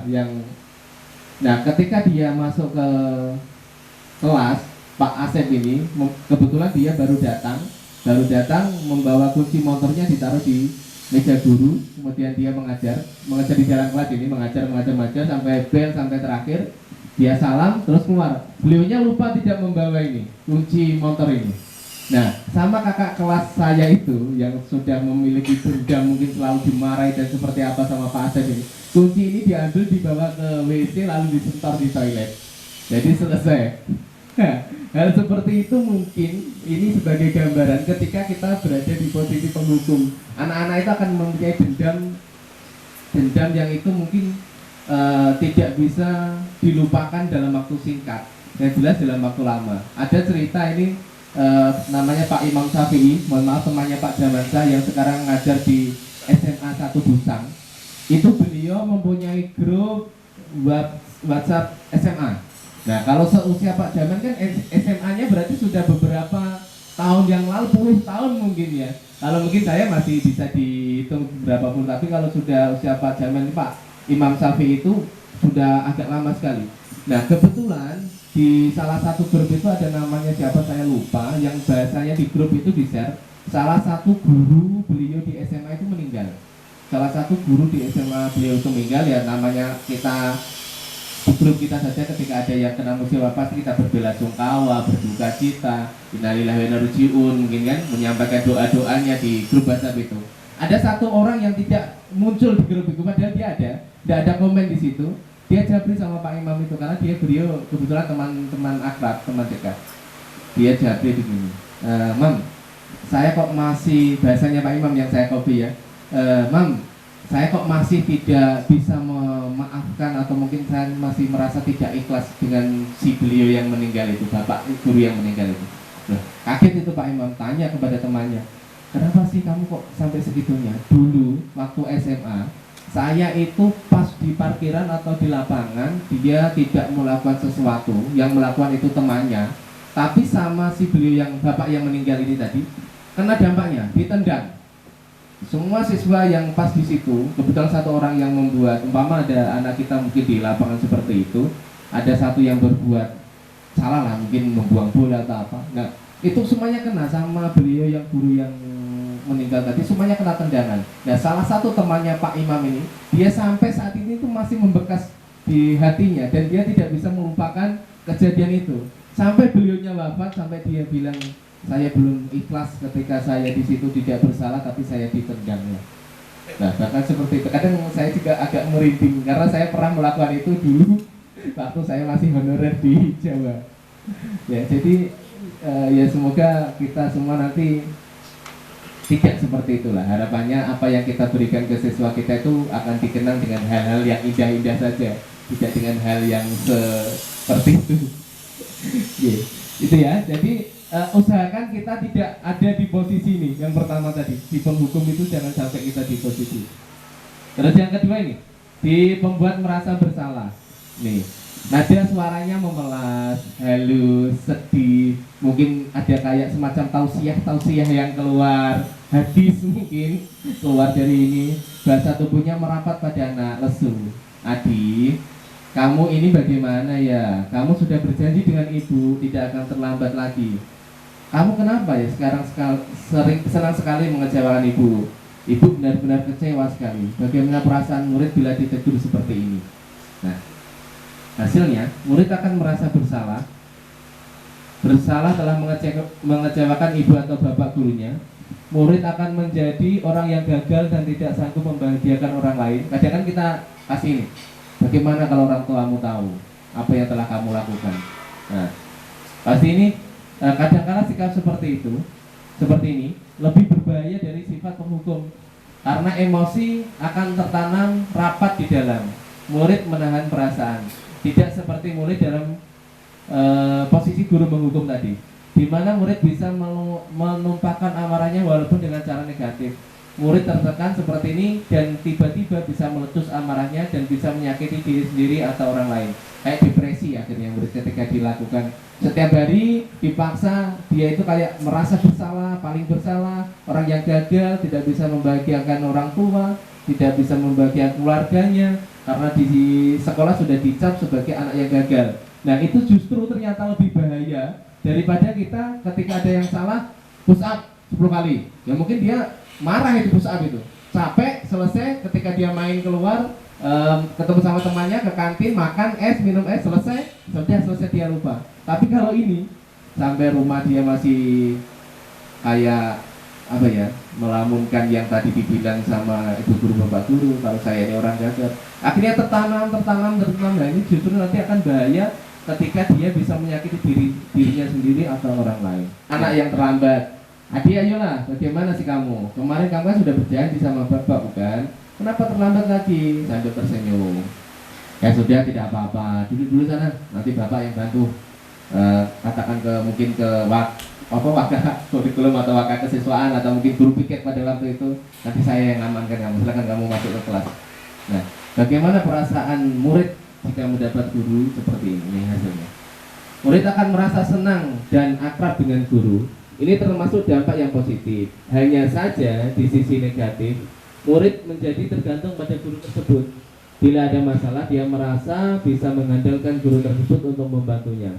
Akibat lain dari posisi teman, Adi hanya akan berbuat sesuatu bila yang menyuruh adalah guru tersebut dan belum tentu berlaku sama dengan guru atau orang lain. Nah ini seperti yang saya ceritakan tadi. Ketika saya dekatnya cuma satu orang atau dia terlalu dekat dengan saya, yang kayak Cindy yang saya ceritakan tadi, dia itu care-nya atau mau disuruh, mau diperintah cuma dengan saya, mau menghormati, mau berlaku sopan, santun hanya berlaku untuk saya, tidak berlaku untuk orang lain atau guru-guru yang lain.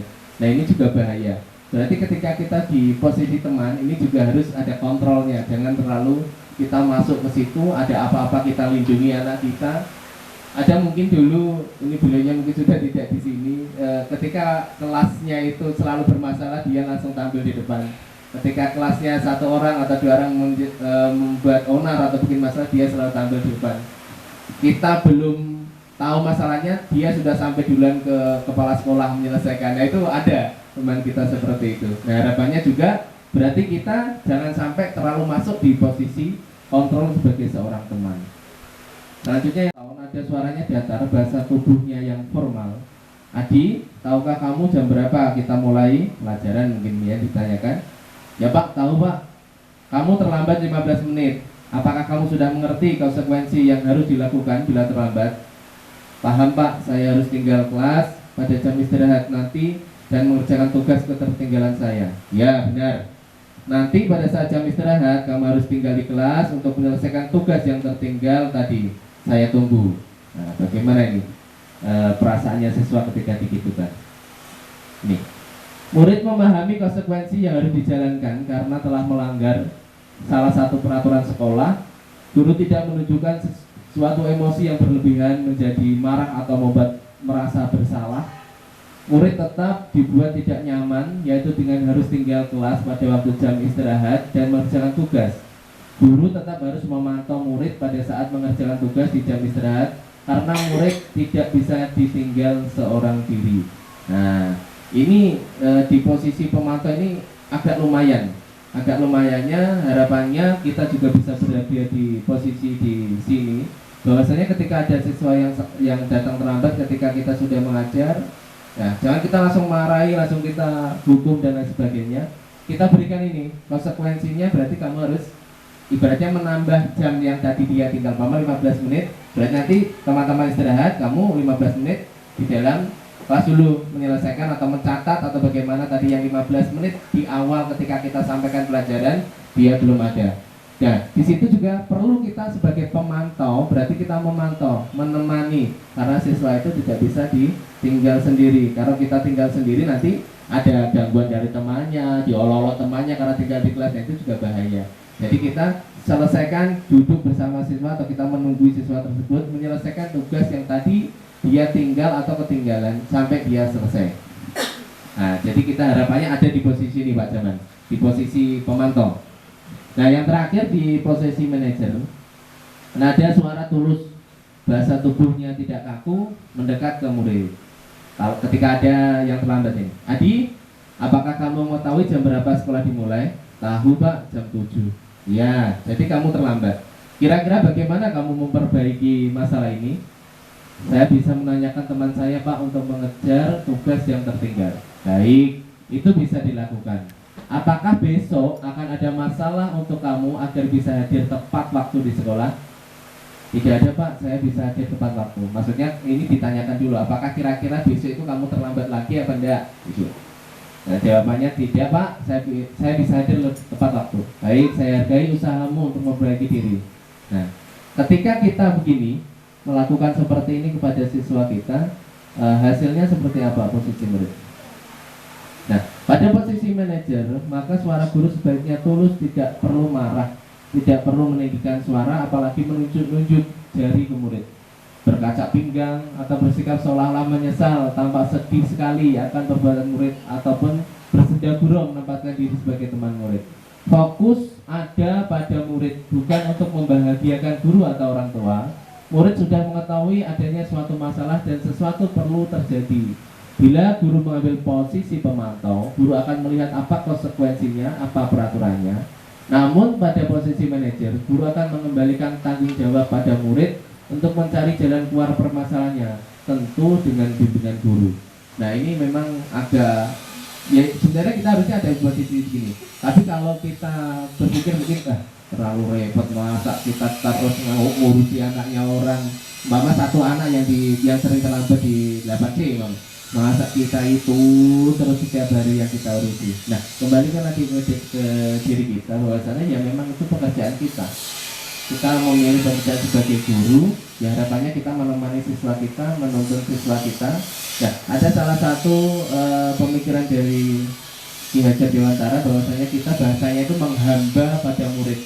Padahal kan kata-kata menghamba biasanya pada Tuhan yang Maha Kuasa bagi umat yang beragama. Nah, tapi karena ini saking pentingnya murid, peserta didik bagi seorang guru, ada bahasanya kita menghamba pada murid. Berarti ketika ada murid membuat masalah, kita harus rajin mendampingi, tidak dengan wajah yang gusar atau bagaimana. Kita selalu sabar menuntunnya, mencarikan jalan solusi bersama dengan si murid sampai dia bisa mengatasi semua masalahnya. Mama, si anak terlambat, ini apa sih masalahnya? Nah, ini sementara ketika kita ngomong, mohon maaf saya sebut takmir ini selalu terlambat ini.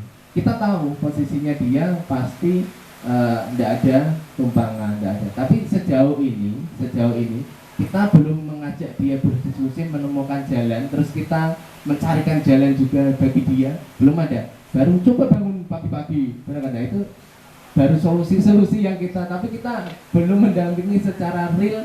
Kita belum melihat apakah memang setiap hari dia umpama di rumah itu tidurnya terlalu malam atau bagaimana. Kita harusnya melakukan pendampingan yang sampai sejauh itu, harusnya seperti itu gitu. Nah, jadi Pak Jaman tadi sudah saya jawab gitu, posisi yang pas untuk seorang guru saat ini yang diharapkan adalah kurikulum merdeka itu kita di posisi pemantau dan posisi manajer, supaya siswa itu benar-benar bisa ketika melakukan kesalahan mengoreksi kesalahan tersebut dan mencari jalan keluarnya sendiri dari masalah tersebut itu bersama dengan guru yang membimbingnya. Harapannya seperti itu. Dalam buku kalimat, saya tidak akan terlambat lagi karena terlambat ke sekolah. Hukuman atau konsekuensi? Hukuman.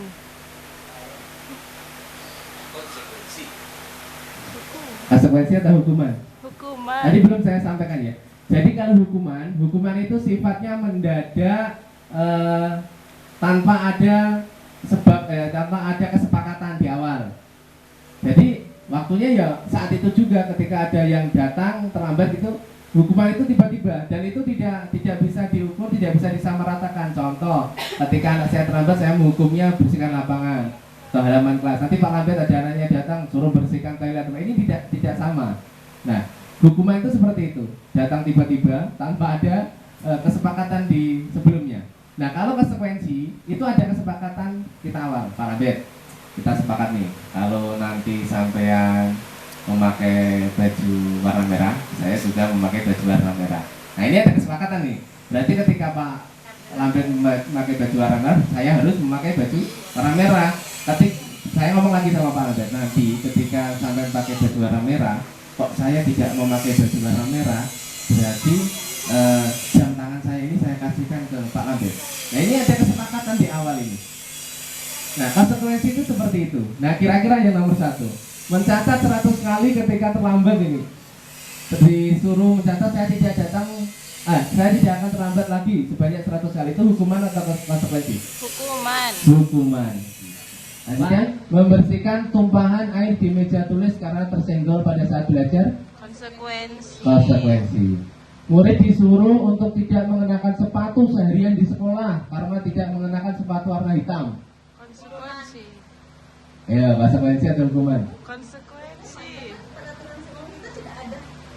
Kalau kamu tidak menggunakan sepatu putih atau warna lain, tidak ada. Luar biasa. Aplaus untuk makan kesiswaan kita. Makin mantap sudah ini pemahaman tentang hukuman dan konsekuensi. Semoga besok bisa berubah. Sebenarnya itu mereka Gini. ada memang yang Oh. Ya. Jadi sekali lagi ya, konsekuensi itu harus tertulis di awal dan kedua belah pihak itu menyepakati. Itu konsekuensi. Kalau hukuman datang tiba-tiba, seenaknya yang kita sebagai penghukum yang ngomong, anak terlambat. Kamu ini sudah terlambat, dimarahi dulu, habis itu rambutmu panjang, ambil gunting, pedal. Nah, ini tidak ada hubungannya terlambat sama metal rambut, ini tidak ada hubungannya. Ya, jadi seperti itu. Terakhir, lari mengelilingi lapangan basket 2 kali karena terlambat 10 menit untuk pemanasan saat pelajaran PJOK. Konsekuensi. Hukuman atau konsekuensi? Lari mengelilingi lapangan basket 2 kali karena terlambat 10 menit untuk pemanasan saat pelajaran PJOK. Konsekuensi. Jadi 10 menit awal kan biasa kita pemanasan di PJOK. Habis itu saya menyampaikan materi, tiba-tiba Aidil baru datang. Nah, kamu datang sudah terlambat. Nah, silakan. Karena tadi teman-teman sudah pemanasan, nggak mungkin kita nunggu 1 orang untuk pemanasan sampai selesai baru saya berhenti diam, nggak ada ngapa-ngapain. Nah, ini si anak ini silakan putar lapangan 2 kali supaya badannya panas dulu. Penggantinya pada waktu kamu tidak ikut pemanasan tadi. Selesai nanti langsung bergabung. Itu konsekuensi.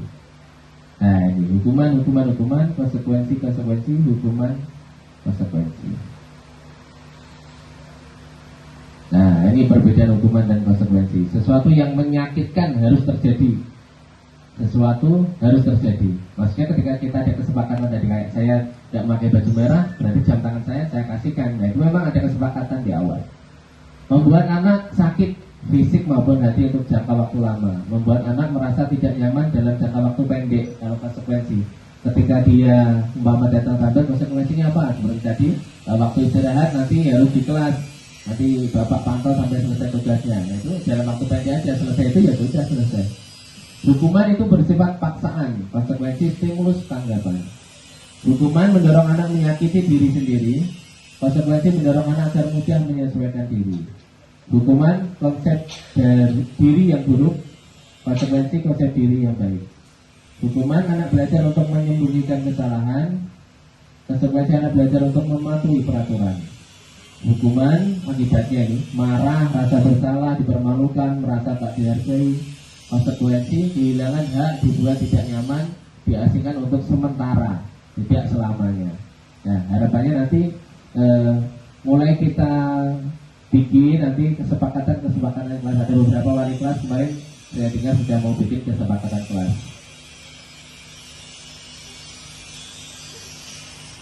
Nah kita ke restitusi. Ini ada restitusi. Proses menciptakan kondisi bagi siswa yang memperbaiki kesalahan mereka sehingga mereka bisa kembali pada kelompok mereka dengan karakter yang lebih kuat. Nah ini tadi, kalau kita di posisi control manager, secara otomatis nanti kita akan ini melakukan restitusi. Ini perbedaannya. Sebenarnya yang paling bagus itu adalah restitusi. Hukuman paling buruk, yang agak baik konsekuensi, yang paling baik restitusi. Nah itu ada seperti ini di identitasnya. Kalau hukuman sesuatu yang menyakitkan harus terjadi, konsekuensi sesuatu harus terjadi.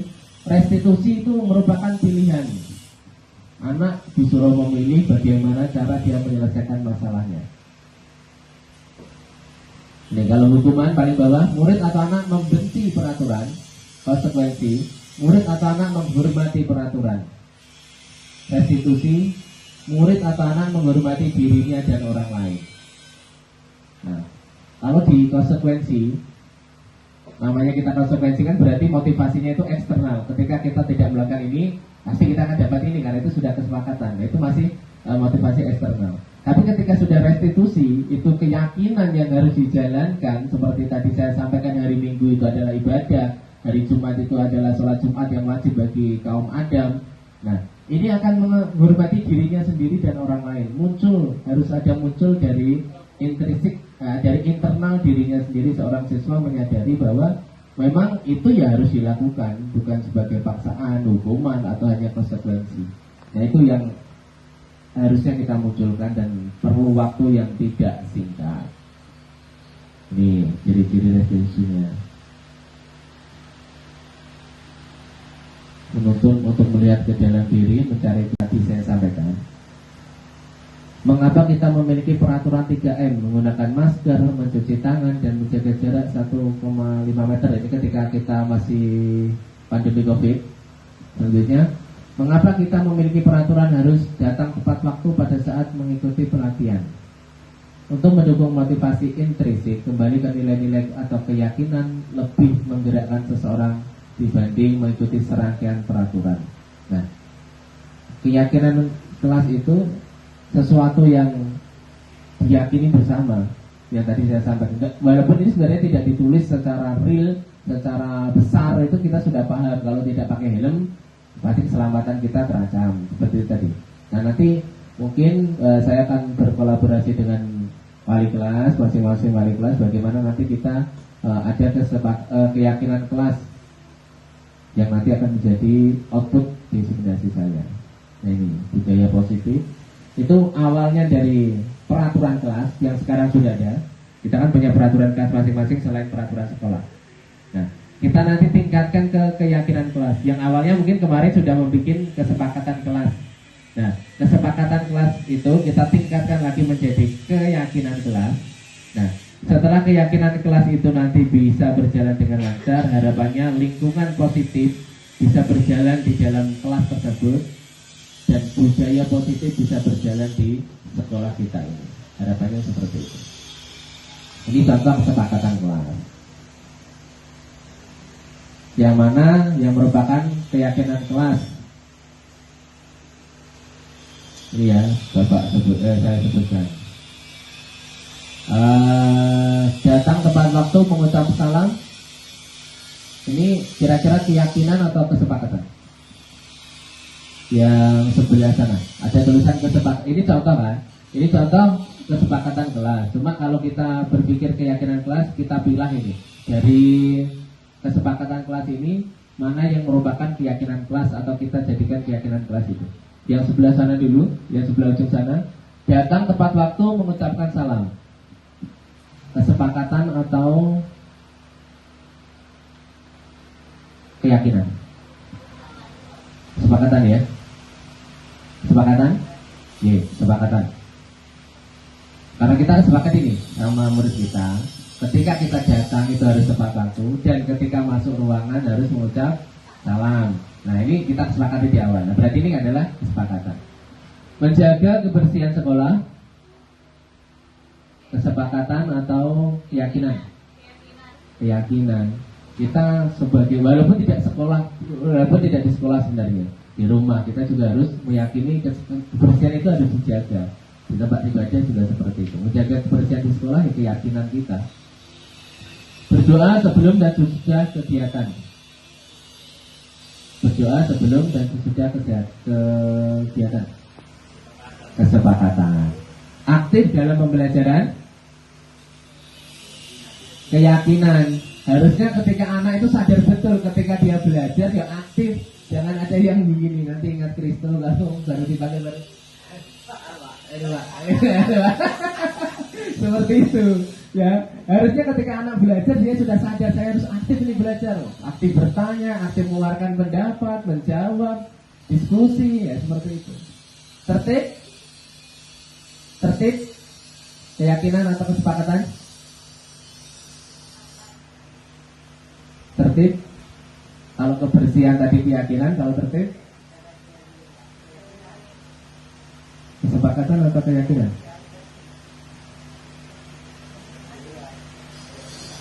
Apa Bu Ima? Bu Ima kira-kira apa? Kesepakatan atau keyakinan menurut Bu Ima? Kesepakatan. Menurut Bu Dewi? Kesepakatan. Pak Afif? Keyakinan. Bu Satya? Bu Yuna? Oh, kita voting aja. Kesepakatan angkat tangan. Yang tertib merupakan kesepakatan. 1, 5. Yang merupakan tertib keyakinan. Nah, sebenarnya tertib ini bisa dijadikan keyakinan. Supaya apa? Supaya kita bisa tertib. Contoh saja tertib dalam masuk kelas, tidak berebutan. Nah, berarti tertibnya mengantri. Nah, itu bisa menjadi keyakinan kelas kita. Ketika kita melakukan sesuatu, ya kita harus tertib. Nah, itu menjadi keyakinan kita bersama kan.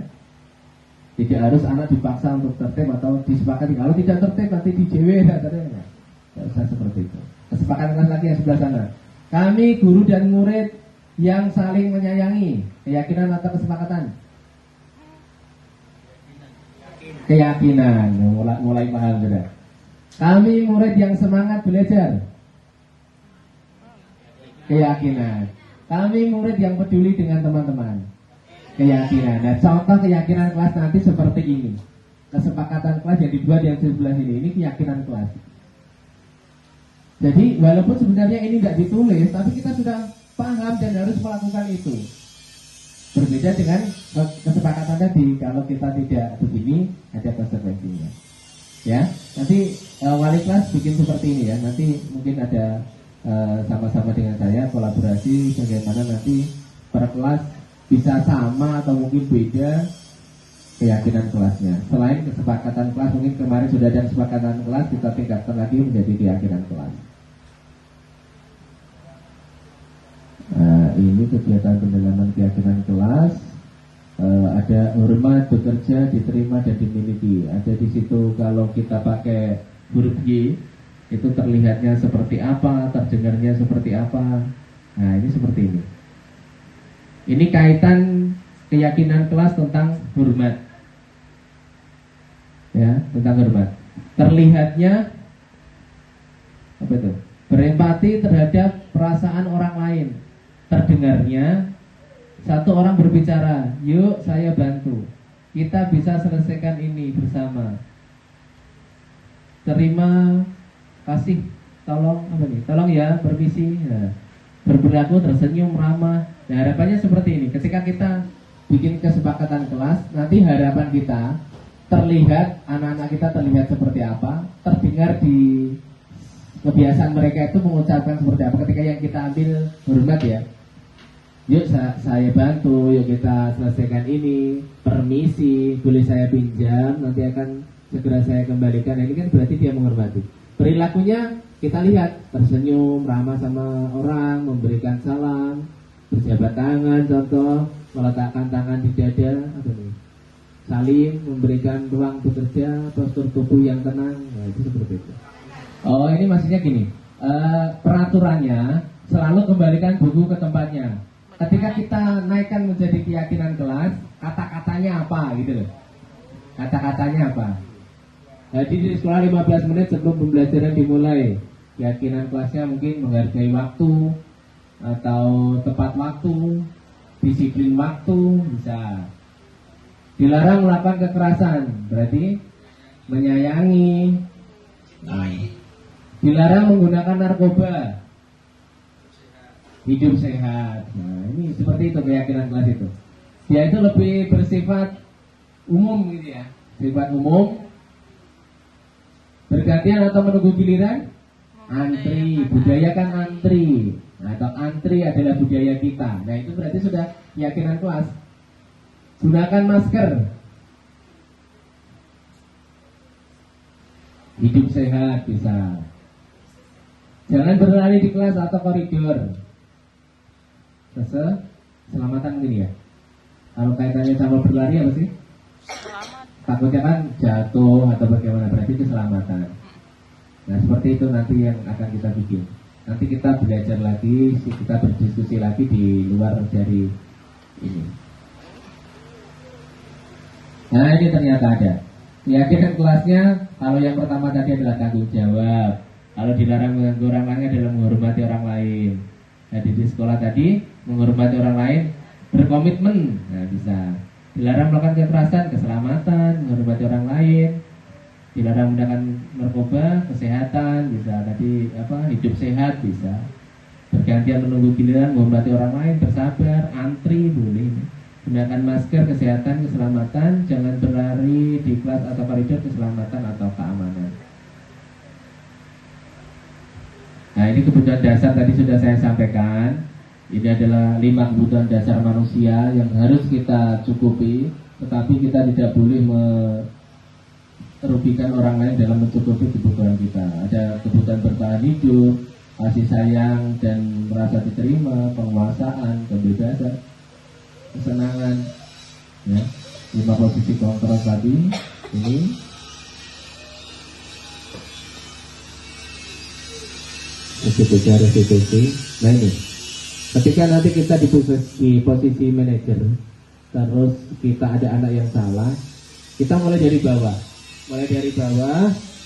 urutannya terus ke sana, baru turun lagi ke sini. Ketika ada anak yang berkelahi, kita stabilkan identitasnya dulu. Kamu bukan satu-satunya orang yang melakukan ini. Jadi dia tidak merasa satu-satunya yang membawa badik gitu loh. Jadi kita ada biar dia itu tenang. Nah, oke, kamu sudah marah bawa badik ini, kamu tidak satu-satunya kok. Dulu banyak juga yang kakak-kakakmu seperti ini. Jadi dia tidak merasa dihakimi di situ. Nah, setiap orang pasti pernah melakukan kesalahan, tidak usah khawatir. Jadi relax aja, tenang. Apa yang kamu lakukan tadi ya itu mesti ini ada kaitannya pas kesana ini. Jadi mengapa kamu marah, mengapa kamu emosi sampai berteriak-teriak. Nah, habis dia menjawab, adakah cara yang lain yang lebih efektif untuk mendapatkan apa yang kebutuhanmu kamu tadi tanpa merugikan orang lain. Nah, sudah kita dijawab di situ, kita turun sini menanyakan keyakinan, nilai-nilai apa yang telah kita sepakati. Nah, ketika kita sudah mempunyai keyakinan kelas ya, dia akan menjawab mungkin saling menghargai, saling menghormati yang dia langgar. Nah, ketika kamu melanggar itu menurutmu penting apa tidak sih? Itu untuk dirimu, umpama saling menghormati, umpama dia jawab penting. Nah, kamu ingin menjadi orang seperti apa ketika kamu melanggar itu? Nah, dia akan menjawab, berusaha merefleksikan dirinya, bagaimana dia mengevaluasi, dan akhirnya nanti kita bersama-sama menemukan jalan keluarnya. Bukan kita yang menghakimi. Nah, ini stabilkan identitas, ada beberapa contoh katanya. Validitas kebutuhan tadi, kamu bisa saja melakukan hal yang lebih buruk, tapi kamu tidak melakukannya. Kamu tadi bisa melakukan, sebenarnya menusukkan badik tadi bisa, tapi kamu memilih untuk tidak melakukannya. Kita kasih apresiasi dia, walaupun dia posisinya pada saat itu marah, tapi kan tidak sampai melebihi itu. Nah, kita kasih apresiasi. Kamu pasti punya alasan mengapa melakukan itu, apa yang penting bagi kamu. Ini pertanyaan pemantik yang bisa kita lakukan ketika ada anak-anak yang bermasalah. Terakhir menanyakan keyakinan, seperti tadi menanyakan keyakinan kelas. Nah, ini ada intervensi 30 detik. Ini tadi yang kita tanyakan. Apakah kamu ingin berbuat lebih baik? Nah ini supaya dia mencari solusinya tentang masalah yang dihadapi tadi. Ada beberapa pertanyaan ini. Apa yang kamu inginkan, peraturannya apa? Nah, bisa kita juga tanyakan seperti itu. Oke, sebelum kita akhiri, kita refleksi dulu. Hal baru apa yang mengubah paradigma Anda dan yang saya dapat atau yang Anda dapatkan di hari ini? Monggo, kita refleksi, menyampaikan dari beberapa yang saya sampaikan tadi tentang posisi kontrol, tentang keyakinan kelas. Nah, itu hal baru apa yang mengubah paradigma panjenengan semuanya yang baru ini didapatkan? bisa disebutkan sebelum kita akhiri? Mungkin siapa? Bunur, Pak Jawan, Pak Qasim. Bismillahirrahmanirrahim. Terima kasih Pak Jeffrey atas pencerahan. Mungkin hari ini yang lebih tercerahkan itu adalah Bunur ya. Meskipun saya juga tercerahkan. Jadi selama ini saya berusaha untuk melakukan sebuah proses pembelajaran di mana idealisme yang selama ini saya yakini ternyata setelah Pak Jeffrey menyampaikan itu masih dalam tahapan membahayakan siswa rupanya. Jadi selama ini saya berusaha untuk menjadi teman, ternyata itu pun ada dampak negatifnya juga.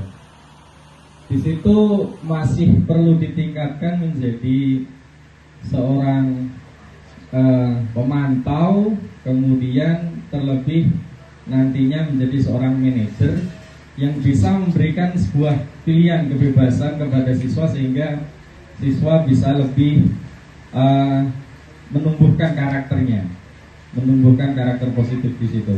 Jadi terkait dengan hukuman tadi, sesekali juga ternyata itu sebuah kekeliruan sampai hari ini. Nah, padahal saya pun juga masih terlepas dari hukuman verbal maupun hukuman fisik, rupanya saya masih masih cukup sering melakukan itu. Dan mudah-mudahan setelah ini dengan penjelasannya Pak Jeffrey, alhamdulillah bisa mudah-mudahan harapan saya bisa lebih baik lagi, mengurangi paling tidak. Kalau menghilangkan mungkin butuh waktu yang lama, tapi melalui pendampingan dari Pak Jeffrey dengan teman-teman yang lain, saya berharap juga secara pribadi saya bisa lebih baik lagi. Terima kasih. Assalamualaikum warahmatullahi wabarakatuh. Warahmatullahi wabarakatuh. Terima kasih waktunya. Ini hampir sama dengan Pak Qasim tadi, cuma beda karena kami dari agama ini ada sangat mendasar. Dasar utamanya adalah bisa ngaji. Salah satu yang saya lakukan, ini juga menjadi program saya, pendampingan khusus. Saya melakukan kemarin salah satu di antaranya itu kelas 7A, adalah anak kita namanya Rosin. Itu cuma berjalan beberapa bulan, itu boleh dikatakan saya sudah bisa baca sendiri dari nol. Tapi setelah dia bisa, itu langsung menghindar dan berhenti dengan saya tidak tahu dengan bergaul biasa. Nah, itu yang saya tidak bisa tindak lanjut juga. Awal saya sering ke rumahnya, kenapa tidak mengaji? Pokoknya setiap hari itu tidak masuk ngaji. Saya selalu pantau dengan tantenya, tapi tantenya juga sudah angkat tangan. Mungkin hal itu dengan cara apa kira-kira bisa saya lanjutkan hal itu? Terima kasih banyak. Terima kasih atas waktunya. Untuk yang saya refleksi adalah diri saya sendiri, sesuai dengan kata Pak Qasim tadi. Saya memang mau refleksi diri saya sendiri dari hasil materi dari awal sampai akhir. Itu dari 5 teori. Teori terakhir itu yang paling susah untuk masuk di dalam diri saya. Teori pertama, kenapa saya kembali sebenarnya dari awal itu, dari didikan kepala sekolah Bunda Sri Rejeki Suswandari, itu teori keempat itu yang dididikkan kepada saya. Cuma yang menjadi masalah untuk diri saya, kenapa saya kembali ke teori pertama, itu adalah pengaruh dari lingkungan hari-hari saya. Lingkungan di sini yang saya maksud adalah lingkungan teman-teman sendiri. Mohon maaf, ya, yang membuat saya tidak bisa mengendalikan diri saya untuk mengenali diri saya, masuk ke dalam teori keempat sebagai pemantau. Tugas saya sebagai kesiswaan di sini diajarkan oleh Bunda dan diajarkan oleh Pak Timban, itu adalah memang tugas saya sebagai pemantau. Sebagai koordinator kesiswaan itu adalah sebagai pemantau. Kembali ke Duri Handayani, kita itu adalah sebagai contoh yang terbaik. Maka sebagai contoh yang terbaik itu harusnya berada di posisi keempat dan 5. Tapi karena saya berada di lingkungan yang tidak sehat menurut diri saya, akhirnya kembali ke posisi awal dan sulit untuk kembali ke posisi keempat. Itu yang pertama yang saya refleksi untuk diri saya. Seperti halnya tadi yang dipaparkan oleh Pak Jepri, bahwa kenali diri Anda dulu, baru kita ajarkan ke siswa. Itu untuk diri saya sendiri. Kemudian, apa yang membuat saya sulit untuk kembali ke sebagai pemantau, guru sebagai pemantau, memang lingkungan anak kita itu adalah siswa yang sulit untuk kita berikan sesuai dengan keinginan kita. Karena memang kita ini sebagai guru adalah sebagai pelopor ilmu yang kita dapatkan selama bertahun-tahun, selama kita mulai proses, karena kita kecil, dari kecil dulu baru kita ke besar. Apa yang kita sudah rasakan pada saat kita di posisi mereka, di umur mereka, itu pernah juga kita lakukan. Tetapi kenakalan anak semakin meningkat, itu tergantung dari siapa sih yang berada pada lingkungan dia selama 24 jam. Sementara kita sebagai guru, itu 8 jam saja, tambah 8 jam ketika kita sebagai guru.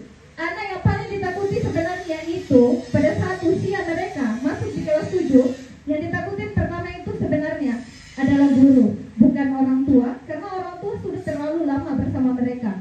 Tetapi yang ditakuti adalah gurunya, bukan orang lain, bukan omnya, bukan tantenya, bukan masyarakatnya. Tetapi yang pertama ditakutin itu adalah guru. Makanya kita akan kembali sebagai Ketua Handayani memberikan contoh yang terbaik.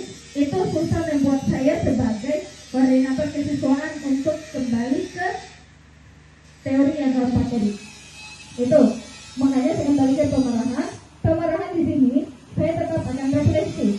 Saya akan tetap pantau anak saya seperti Pak Mirul.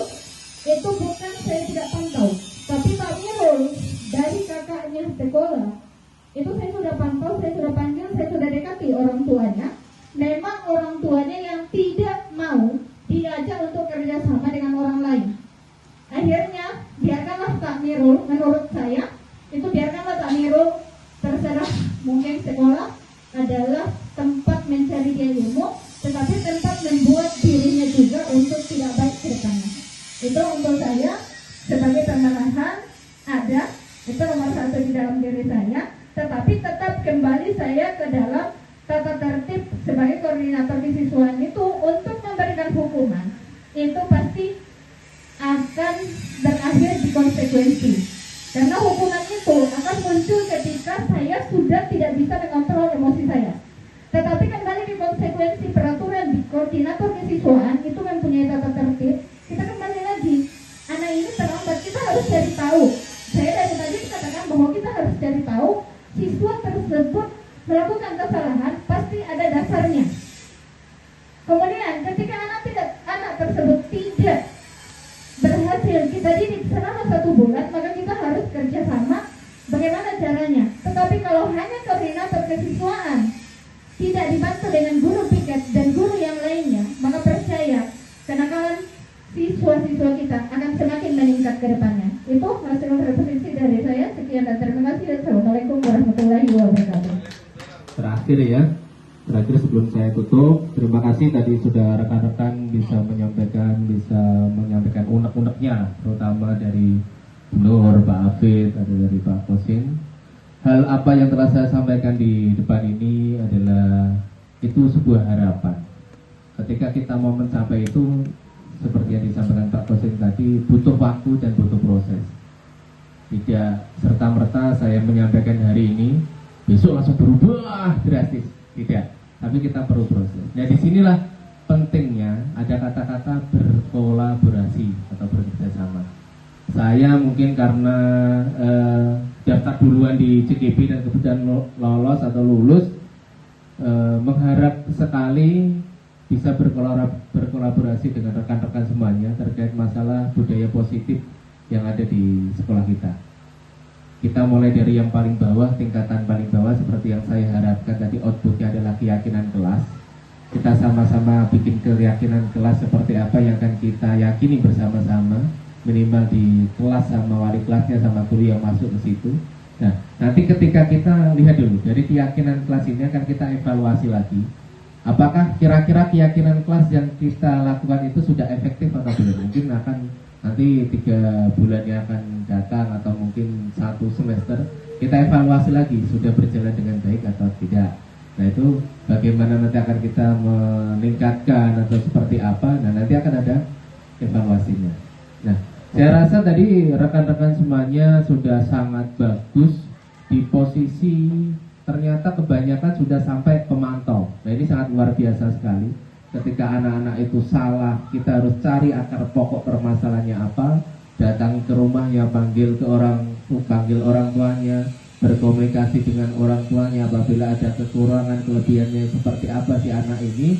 Nah, akhirnya bisa menentukan langkah kita, bisa mengambil langkah seperti apa yang akan kita lakukan untuk menghadapi anak-anak yang bermasalah seperti itu.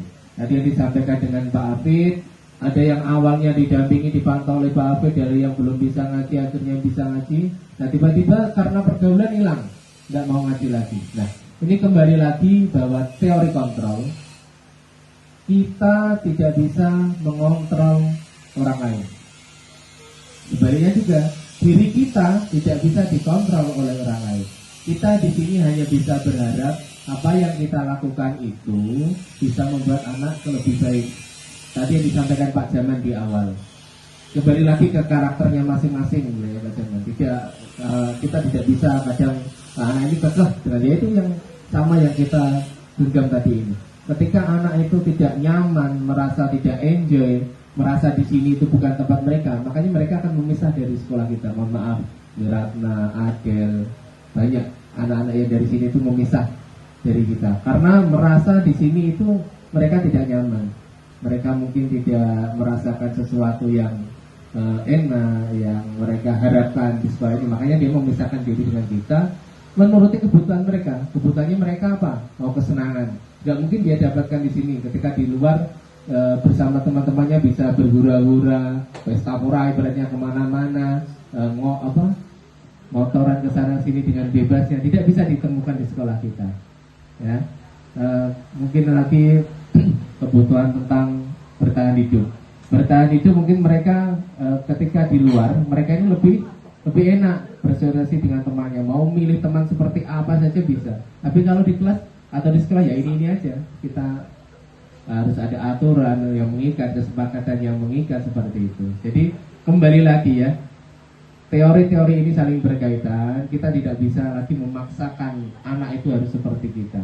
Kita hanya sebatas menuntun mereka untuk mencapai derajat setinggi-tingginya, kebahagiaan mereka, keselamatan mereka yang nantinya menjadi masyarakat atau anggota masyarakat atau menjadi manusia itu sendiri. Itu kan harapan kita sebagai seorang guru. Hanya bisa menuntun, tidak bisa ibaratnya mendoktrin mereka jalan itu yang satu-satunya yang benar. Tidak bisa. Ya, kalau dia mempunyai keyakinan jalan sana itu benar, ya kita tuntun supaya anak ini benar-benar meraih apa yang dia cita-citakan, apa yang dia harapkan.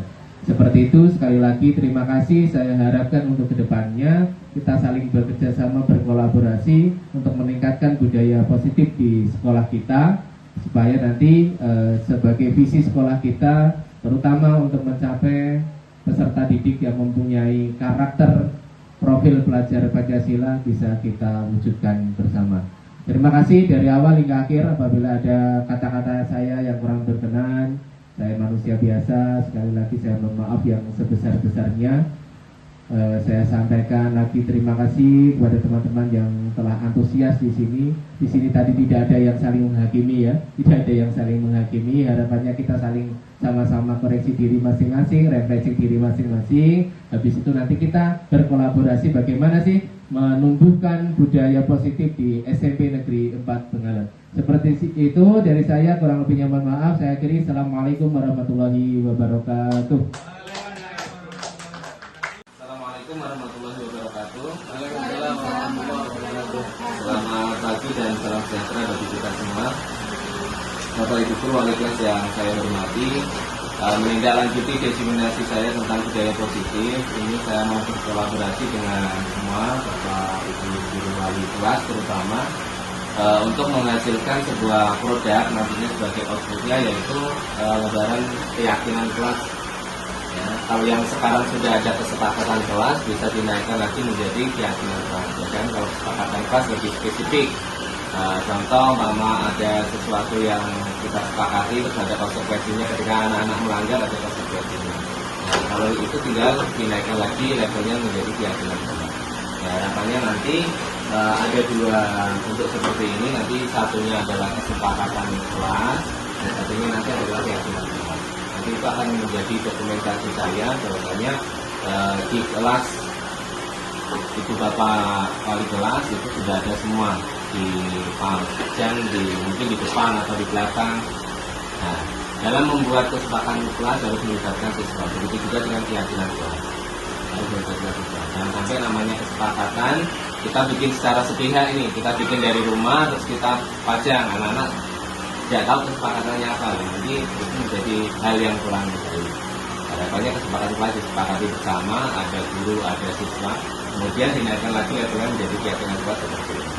Ini nanti akan menjadi sebuah budaya positif yang kita gerakkan bersama-sama, kita budayakan bersama-sama mulai dari kelas Bapak Ibu guru masing-masing. Nah, nanti kegiatan ini akan kita refleksi, kita evaluasi mungkin berapa bulan atau nanti untuk lebih efektifnya seperti itu. Apakah ada yang kurang jelas atau yang perlu ditekankan lagi? Harapannya mungkin kalau hari ini bisa diselesaikan hari ini. Kalau mungkin ada waktu besok bisa juga di besok.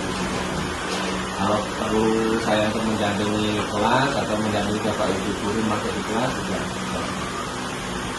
Ada yang ditanyakan? Atau sudah oke? Sudah ya? Kalau sudah oke, sudah nanti bisa kalau saja mungkin langsung komunikasi dengan saya di foto atau mungkin bisa di print aja lah, di print seperti ini. Mama keyakinan kelas 7A, keyakinan kelas 8A, 8C, 9A, 9C. Dan mungkin untuk hari ini seperti itu penjelasan dari saya. Saya tunggu nanti aksinya dari Bapak Ibu guru wali kelas. Bisa kalau memang perlu saya ada, bisa saya tinggali. Kalau tidak, silakan di dalam atau dikerjakan sama-sama dengan anak anggota. Jelas seperti itu. Nah, kalau tidak ada pertanyaan, saya rasa sudah cukup. Terima kasih atas waktunya kepada rekan-rekan saya, Bapak Ibu guru wali kelas. Saya yakin bahwasannya Bapak Ibu wali kelas ini adalah partner yang bisa kita menggerakkan budaya positif di sekolah kita. Kita sama-sama berkolaborasi. Sekali lagi di sini bukan saya sebagai guru atau mengguru, bukan, kita sama-sama bergerak, bekerja bersama, berjalan bersama, berlari bersama-sama. Nah, ini mewujudkan visi sekolah kita, yaitu bagaimana kita mewujudkan sekolah yang memiliki peserta didik yang berkarakter, profil, dan sebagainya. Seperti itu, terima kasih atas waktu yang diberikan kepada Bapak Ibu guru wali kelas. Sekali lagi saya ucapkan terima kasih. Saya akhiri, apabila ada kekurangan dari saya mohon maaf yang sebesar-besarnya. Assalamualaikum warahmatullahi wabarakatuh. Waalaikumsalam.